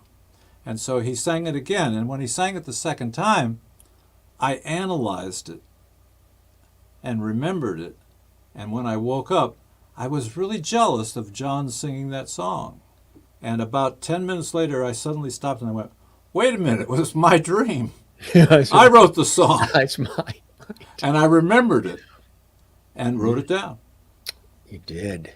Yeah. So you captured it quick enough I captured it because I analyzed it. because you analyzed it. I right? went, oh, that's a 1-4-5 chord progression or whatever the chord progression was. And the Right. melody goes up there. And there's somehow I can capture that because I've been doing this all my life. Yeah, right? yeah. I remembered the essence of that song from my dream. And I wrote it in consciousness or subconsciousness. Right. Yeah. That's incredible. It really is incredible. What are some of those inspirations and blessings and joys in your life that keep you doing this after 50 plus years, Peter? I live to get into the studio. I love the work in the studio. It's not work. It's the joy of my life. To create and to continue to be able to create. And I also am surrounded by absolutely first-class studio, which has all the toys and all the stuff that I need to do my own creativity all by myself. And I have loved that. I've been fortunate. I've always said that, who would love to be alive today would be Bach, because he was an inventor, right? Right. He rebuilt the piano to a certain extent. He would love this to be able to use the digital software that we can work with today. Is amazing. It's an amazing time. I'm so glad to have lived in it, but I'm also glad to have lived before it, because I did film scores where I went out to Hollywood and I conducted a 65-piece orchestra to a film on the wall that I'd never, the first time I'd ever heard the music that I wrote to the film, right? Yeah. And I was in my early 30s at the time doing these television movies of the week, and I would always take three changes of clothes, because I would sweat through the first two. Yeah. Because you'd have 15 NBC guys sitting behind you taking notes on what they didn't like, right? Yeah, right, exactly. The pressure, movie of the week. The pressure was tremendous back then. And today, they send me the film, and I sit at home and do it all to the film, and then when I'm finished, I send it to them. There's no pressure. It's a nice world. Maureen asks, you must have a tough time turning your brain off sometimes. Is it always active, always thinking, always going? Do you have ways to find that Zen place to, when you're so observant of everything and incorporating it into the work? Do you have ways to detach and deamp from it? Yeah. I have two tried and true ways. I try to watch a movie almost every night before I go to bed. As a writer, I'm always interested in great movies and analyzing them and seeing even movies that I've seen again and again. I like to watch again just to understand what they're doing and how they made it great and where they failed. The other thing is, I've probably played more than 100,000 games of solitaire in my life. Wow. And that I'll go to bed, and if I can't go to sleep, I play a couple of games of solitaire, and that kind of puts me out there. I am a polyphasic sleeper. Are you really? Yes. I go to bed at 12 or 1 o'clock at night. I sleep till 4 or 5. I get up and I do all the work that I don't want to do from 4 or 5 to 9:30 in the morning, and I go back to bed for 3 hours and get up at noon. And when the house is quiet at 4 in the morning, you can, one of my friends, a screenplay writer, some of his most incredible work happened when he would wake up out of his sleep and go right to his typewriter and just start typing and creating when the house was quiet, when there's no emails to answer, no phones to ring, and no lawns to mow, just nothing needed to be done. And what that does too is it also releases self-imposed guilt, because the world is still sleeping, the world is quiet, so you can do the things you really got to do without feeling like, oh well, I'll put that aside because I got to do this and I got to answer that and I got to follow up with that, and that ceiling needs to be painted and this, that, and the other. That's all shut off, so you can really focus on, do you need and do you desire those spaces and times when you can be clear, the clarity and the focus, as opposed to having all these things coming at you at once? Well, yes, and there's another thing that I do, which is I always keep a pen and a paper right next to my bed, because there's an amazing moment when it's called the alpha level. When you are waking up, you pass through the alpha level from sleep to the waking state. And I find that if I'm working on a song on a particular lyric, and I know where I'm going, I know what I want to write, but the words haven't come to me perfectly yet, I will get into that alpha level, and very often the word it'll just be there. Yeah. Because what is the alpha level? It's somewhere between subconscious and conscious, right? Yes. And so you're both conscious of where you need to go with your writing, but what is art? Right. What is a song? It's all about the subconscious. Yes. That's what turns people on. It's not the tune. It's not the words. It is what the actor, the singer, is doing subconsciously that touches you and makes you react and makes you feel the things you feel. One of my favorite things to do, and it goes back to, I hearken this back to even childhood. I always loved and still do it. I can tell when I'm in need of doing it. I don't smoke, but I do say that music is my cigarette. So what somebody's getting out of a cigarette, music actually does for me. People have said I operate from a higher consciousness, high level empath, very intuitive, all those things. So one of my favorite things, and it's basic, is when I'm stretched out on the couch or I'm in the bed and I'm listening to music, and if it's specifically instrumental, and maybe there's multiple instruments playing off each other, maybe it's easy instrumental, whatever it may be, but it's music that is sort of filling the room while I'm stretched out on the couch or I'm laying in the bed, and I'm going in and out of sort of that sleep phase. I'm like there and I'm nodding off and then waking up and I'm hearing the music, but I'm not hearing it intently, but I'm still hearing it, and then I'm hearing it fully, or something that's familiar sort of jolts me up a little bit, then I go back. That in and out stage while the hours of that fantastic instrumental music is playing and filling the room, not with iPod things stuck in my ears, music that's coming out of a stereo or whatever it is, that's filling the room, bouncing off the walls. That in and out of sleep back and forth is one of my favorite things to do. And I can always tell, when things get crazy, when I need to do that, when I need to go in the room, put the music on and let it sweep me away. I love to allow music to be more powerful than me and sweep me off my feet and take me away. I give the power to the music to do that.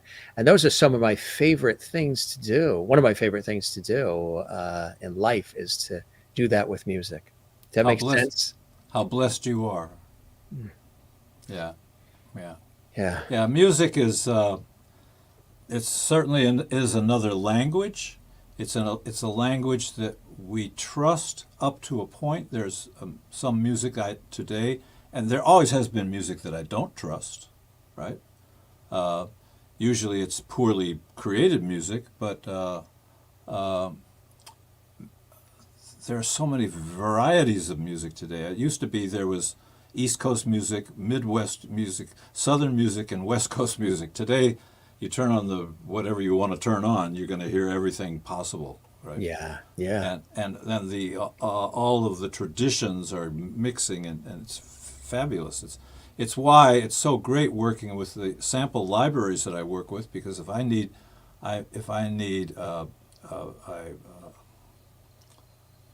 any kind of a Middle Eastern instrument, I've got it at my fingertips, right? You've got it right there. And I can use it. Do you have a favorite instrument? One that speaks to you first? Yes. The computer.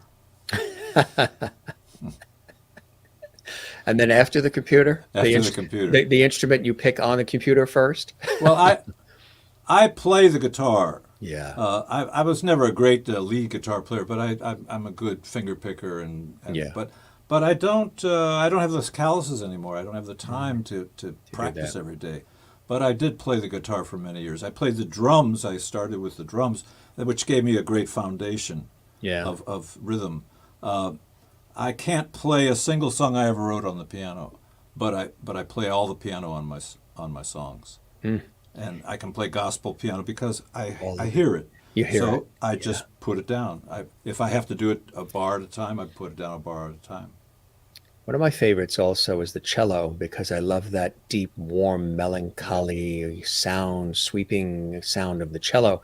And I mentioned this a couple times before. I interviewed my professional world, a Juilliard grad cellist, and I mentioned to him, I said, this may sound crazy, but whenever I hear the cello, traffic stops for me. Everything comes to a stop when I hear that deep, melancholy sound of the cello, whether it's singular, solo, or accompanied by all these other instruments. And I said that if the human heart was to ever make a sound that replicated an instrument, for me, it's whenever I hear that melancholy, deep sound of the cello, it's reflecting the sound of the human heart. And he said, Jim, that makes total sense. I get it. That's not crazy. He said, why? Because it's one of the instruments that is closest in sound to the human voice. And that's why you're humanizing that instrument. And that's why whenever you hear it, it just really cuts to the core for you, the depth of the sound of the cello. And the cello is the grand instrument of all the strings because it's so big, it can go so deep, but it can also go almost as high as a violin. Yeah. You have to go way up on the fretboard, right? But it's an amazingly versatile instrument. That is probably everybody's most popular stringed instrument. I use a lot a bass clarinet. A bass clarinet is the one that looks like a saxophone, goes all the way down to the ground and turns around, right? Yes. And it's big and bulky, but it can hit those low notes like a cello can, and just rattle your whole being. Right. And yet up high it can sing like beautiful. And when it gets up into the high clarinet range, it still has the bottom to it. Yeah, right. So it has a warmth, and it can be piercing. It's a beautiful instrument. I use it a lot as a solo instrument. I'm going to use that expression. Instead of always saying it stops traffic for me, I'm going to say it rattles my being. I love that. It rattles my being, because that's exactly what it does. And music's also very healing as well. There's just so many different things about it. And again, I think you made the right choice when you decided to really focus on it. You had the wonderful career as an actor and all, but music was always in your heart, and you made it the heartfelt profession in such a glorious way. I just want to show you some of the comments coming in before we wrap here. This has been a fantastic conversation. Thanks, Peter and Jim from Mary Bishop, watching it in Florida. And these are the real Levity viewers who watch every second since we start. Sherry Larson says, thank you, Peter, for sharing your stories with us. Your music is wonderful. She's watching in Kansas. And Kathleen Walker in New York City says, this has been a great show. Thanks, Peter, for sharing your life and your music with us as well. There is somebody who joins me towards the end, Peter, who likes to pop in, and he is listening observantly all the time, and he always likes to just let the guests know that they knocked it out of the park. Mr. George Burns is with us this evening. Now, if that doesn't put a smile on the face, huh? Well, where's Gracie? I want to see Gracie, too. I was going to say, Gracie is in hair and makeup. Okay. Yeah, there's a family heirloom that got passed down to me. Oh, he's beautiful. It was my aunt's when he turned 100. They came out with a limited supply of these, I guess, collectors. So I incorporated it into the show, and he said, you did good, kid. You knocked it out of the park, Peter, tonight, with a cigar and everything. Just last week, I actually watched Oh God on television. Oh, yes, that's right. It was a wonderful movie, and George is just great. Just really, absolutely. A true funny man. Authentic as they come. This has been a great evening of listening to the stories of a mega talented man. Thank you so much, Peter. You're an amazing human. Nice way to wrap, my friend. Peter, this was fantastic. I appreciate all the time. As you see, I don't like to, we have no length on these shows. They could be short, they could be long, they could be whatever, as far as the guest's time. And conversational, freestyle, sort of Dick Cavett style a little bit, which I love. Yeah. And thanks for sharing all of the, your technique, your passion, your enthusiasm, the memories, upcoming projects. And I hope the show met whatever expectations you had, and you enjoyed the time with me as much as I certainly have with you. Well, the time certainly flew by, didn't it? Thank you. You're easy to work with and fun to talk to, so it's no wonder you're successful. I appreciate that, my Yeah. friend. I appreciate that. And as my father has always said, my Irish father from New York, whenever anybody says something nice to you, please ask them to put it in writing and address it management. Will do. Will do. All You're the right. best, Peter. Terrific. Thank and you. again, give us the website again so people can keep abreast of everything. Watchfiremusic.com. Watchfire. WATCHFIREMUSIC.com. Perfect. MOUSE. From Sesame Street to it all, to it including all. punching Jack Lemmon in the stomach. This guy has done it all. Thanks, my friend. I hope we get a chance to cross paths. We are in the New York, New Jersey tri-state area, so hopefully one of these days we'll break bread. And again, thanks for all the time and everything that you've done to make our lives better through your art. Thank you, Jim. It's been a pleasure, that's for sure. As it has been mine. You take care and have a good evening, and go stretch those legs like I tell all the guests now. Get that circulation going. Will do. All right, good. Take care, Peter. Bye-bye. Bye-bye now. Peter Link here on the Jim Masters Show Live Entertainment Lifestyle Talk Show series. Isn't that cool? Got a chance to have an opportunity to be graced by the presence of a guy who's been doing it for 50 plus years in so many different ways, from television and film and stage to the recording studio. He has literally done it all. Again, music producer extraordinaire, stage director, lyricist, and composer, actor. Yeah, even talked about some of the acting as well, movies and television and film and lots of cool stuff. But music is in his heart. Music is the thing that really has motivated him and inspired him, and he's inspired all of us all these years with all this great music and so much more to come. We thank Peter for joining us, and maybe you even got an opportunity to learn a little bit about, how music is made and some of his process and some of how he sees it and prepares it and shares it with all of us. Everybody has their own unique way of doing things and different visions and different ideas. And that's why you can see that Tony nominated Peter Link is a master of his craft. Love conversations like this, when they're so easy. And not only are you entertained, we had some music for you here tonight on the show as well. Got a chance to hear some of that upcoming music, but also, dig a little deeper.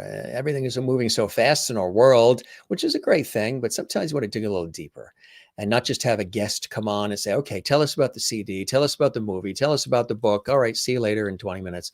Really go a little deeper. And it's authentic when it happens that way. It's organic because so many different things, the guests, including Peter, have no idea what I'm going to ask. There's no pre-scripted questions. There's nothing on teleprompter. Nothing is rehearsed. We just go with the flow. They have no idea what photos we're going to show or video or clips or music. So we just go with it all. And I think it just makes, that's why I love live. I think that's what just makes for a richer, deeper experience as opposed to just having it so structured. I mean, I do a lot of that work professionally where things are very structured and very, but in this case, I think it's warm when you have an opportunity to do this. And again, yes, he did punch good old Jack Lemmon in the stomach. George Kellerman. Yes. Gwen and George Kellerman from Twin Oaks, Ohio.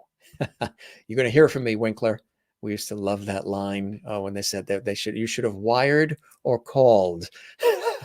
If you have not seen that movie and you want to laugh, you've got to see the cab driver, and they jump on the train and they miss the train, the wrong train. And is his name Benny or Bernie? And he's got an ulcer. It's just a hilarious movie. The good old Jack Lemmon and Sandy Dennis, they were so perfect together. Anyway, that was just one of the many things that he was involved in. Peter Link, extraordinaire. And again, in Hair as well on Broadway, and there on the Ed Sullivan Show as well. Quite a career, quite a guy, truly a class act. Sherry Larson says, thank you, Jim. Your shows get better and better every time. Thank you very much. We work so hard with all of these shows. We've done almost 550. I think I was looking at the list. I think it's more than that. I keep saying around 550, just about 7 days a week since we started this May of 2020. I think there's actually more that we've done according to what, the analytics are saying, but it's been amazing. Thank you, Sherry. And Jane says, this has been an interesting show. Thank you, Peter, for telling your stories. Thank you, Jim. Jane watching late into the wee hours of the night and early morning in Sweden. We love that as well. Maureen says in Arizona, I love the flow of an unscripted conversation. It brings out interesting tidbits that may otherwise not be touched upon. That's right. Exactly. I'm also a deep listener. I don't know if you guys have been able to pick that up, but other people I've had an opportunity to converse with say that I like to create a space for people to express, for all of you to express while you're watching live, and for a guest to be able to express themselves without me having to, pop in and just say, this is the question I have to ask. This is the question I must ask. There's time for that in the flow. So I just let it flow and we go from there. This is really, really fantastic. And Joan's going to watch the rest in the archives. Mary says this has been a fantastic conversation. Thanks, Peter and Jim. And thanks for all these great comments. You guys have been commenting throughout. Kathleen Walker, this has been a great show. Thanks, Peter, for sharing your life and your music with us. And we love that. And Eric Johansson was watching this evening as well, and everybody. And those of you who've been watching who haven't been commenting, we realize that not everybody comments during the show. Kathleen Walker says from New York City, thank you, Jim. You never disappoint. Thank you. I really appreciate that. That's what motivates me to do what I do for all of you with this series and my professional work. Busy weekend of shows we have coming up. I'll tell you in just a second some of the incredible guests that are coming up. Jim, thanks for a fascinating show with Peter. Enjoyed hearing about his music and life. He's had a terrific career. Peter is a talented Lovity. That's right. He sure is. And Anne watching in Southern California, as always. We love when you're watching as well. Thanks for being with us as well. Anne, really, really cool to have all of you here. Again, one more time, we thank Peter for joining us. We also thank our friends at LMG, Latin Music Group, for their time and attention and their support and love of the Jim Masters Show Live Entertainment Lifestyle Talk Show series. We appreciate them very, very much as well. Want to let you know tomorrow, this is going to be very, very cool. Get ready. You know who's with us? Hollywood's bad guy actor and producer, Jasper Cole. Yes, he's played so many bad guys in so many incredible, well-known films, as well as television shows and so much more. He's an incredible actor and producer. Jasper Cole is with us tomorrow. Then guess what? This is brand new information for you guys. We have a special show at a special time. The one and only iconic TV and film actress and singer Linda Pearl is with us on Friday. That's right. She's all excited. She's got a new show coming up, and she's been in just about everything you can think of when it comes to movies, television, stage, and so much more. She's with us at a special time. Now, usually we do our shows, me being a broadcaster, top or bottom of the hour. We usually start our shows at the top of the hour. We're actually starting this one at a different time. It's actually going to be at 3:45 p.m. So 3:45 Eastern time on Friday. So not 4 o'clock, not 3:30, 3:45 p.m. Eastern time, 3:45, because she's fitting it into her really busy schedule because she's got a big show coming up. She's performing actually at Birdland in New York City on Sunday. So I'm totally rearranging my day and moving some things around in my day to have Linda come on. And Linda is also moving some things around so she can join us because she really wants to come on our show.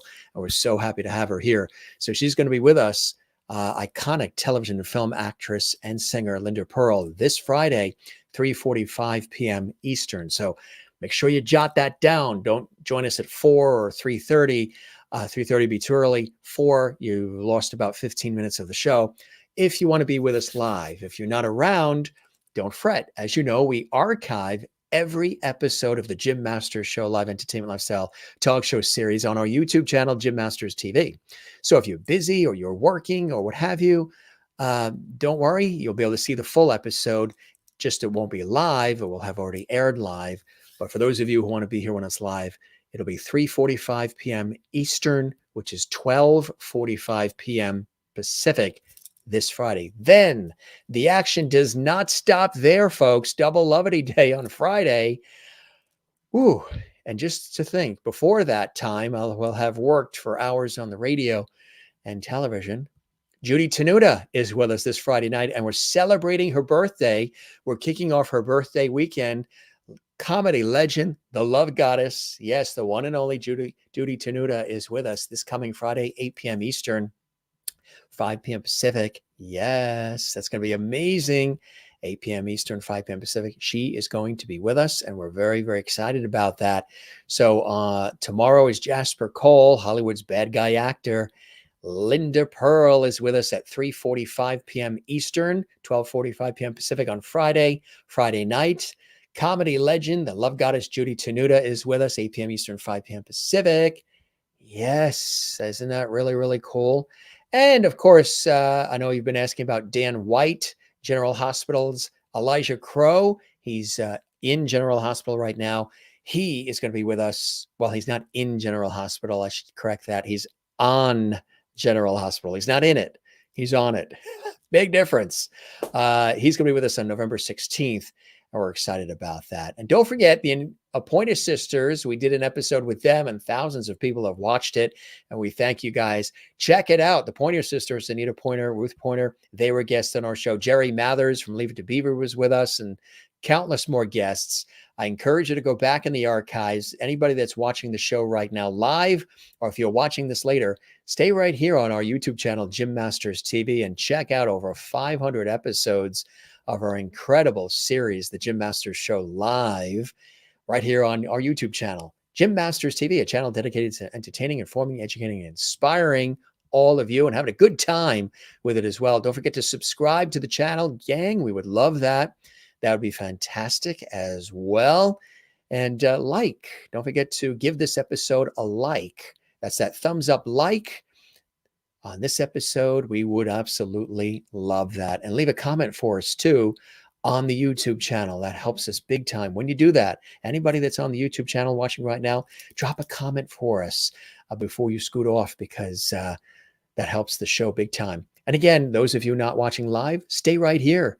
There's more episodes, incredible guests, more levity, entertainment, inspiration, all kinds of cool stuff we do here. It's a fun show to do. Don't forget to smile, gang. Don't forget to share the levity. Find your Zen place. Loving family and friends, always number one. And the ocean, swimming, surfing, boogie boarding, sailing. Got to drag me out of that ocean. And of course, my work in television, radio, stage, and film over the years, also Zen for me as well. And being with all of you as often as we are here on the Jim Masters Show Live Entertainment Lifestyle Talk Show series. So Jane says, night, everyone from Sweden. Jim and Peter, to you as well, Jane. And thank you again for that beautiful comment, Kathleen Walker in New York City. We love this, and you guys are the best. And a couple more comments that we're going to duck out here. Thank you, or looking forward to all your wonderful guests. Thank you, Kathleen. Absolutely. Joan Sandow says, thanks, Jim. You're the best. We all thank you for JMS, the gift you have given us, lovelies. Thank you for those kind words. I really appreciate that. That means a great deal. You have a great night too, Kathleen in New York City. Good night and hugs to you as well. We love it. You guys are the best. We have the best viewers. We really do. And we love having all of you here. So we'll be back, George Burns and the gang here. And we say thank you very much. One more time, we thank our very, very special guest, the one and only Peter Link, for joining us here on the show. He was absolutely fantastic. You guys check out, of course, all of his music and all of his material and new things to come. Kind of exciting, huh? A couple more last minute comments coming in here.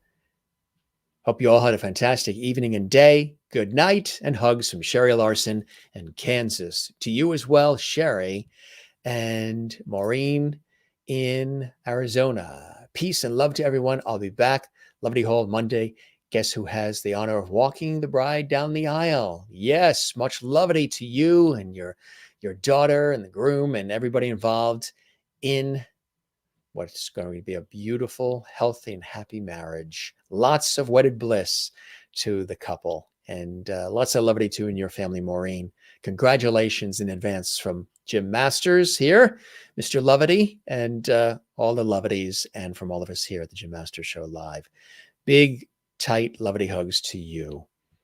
Christine Clifton says, good night, Jim and levities. Till next time, looking forward to the next show Friday with Linda on Friday as well. Yeah, lots of shows we have coming up for all of you. We're going to scoot out. Thanks for all the levity joining us as well. We'll see you on the next one, okay? And for those of you who are watching this episode, stay right here on Jim Masters TV.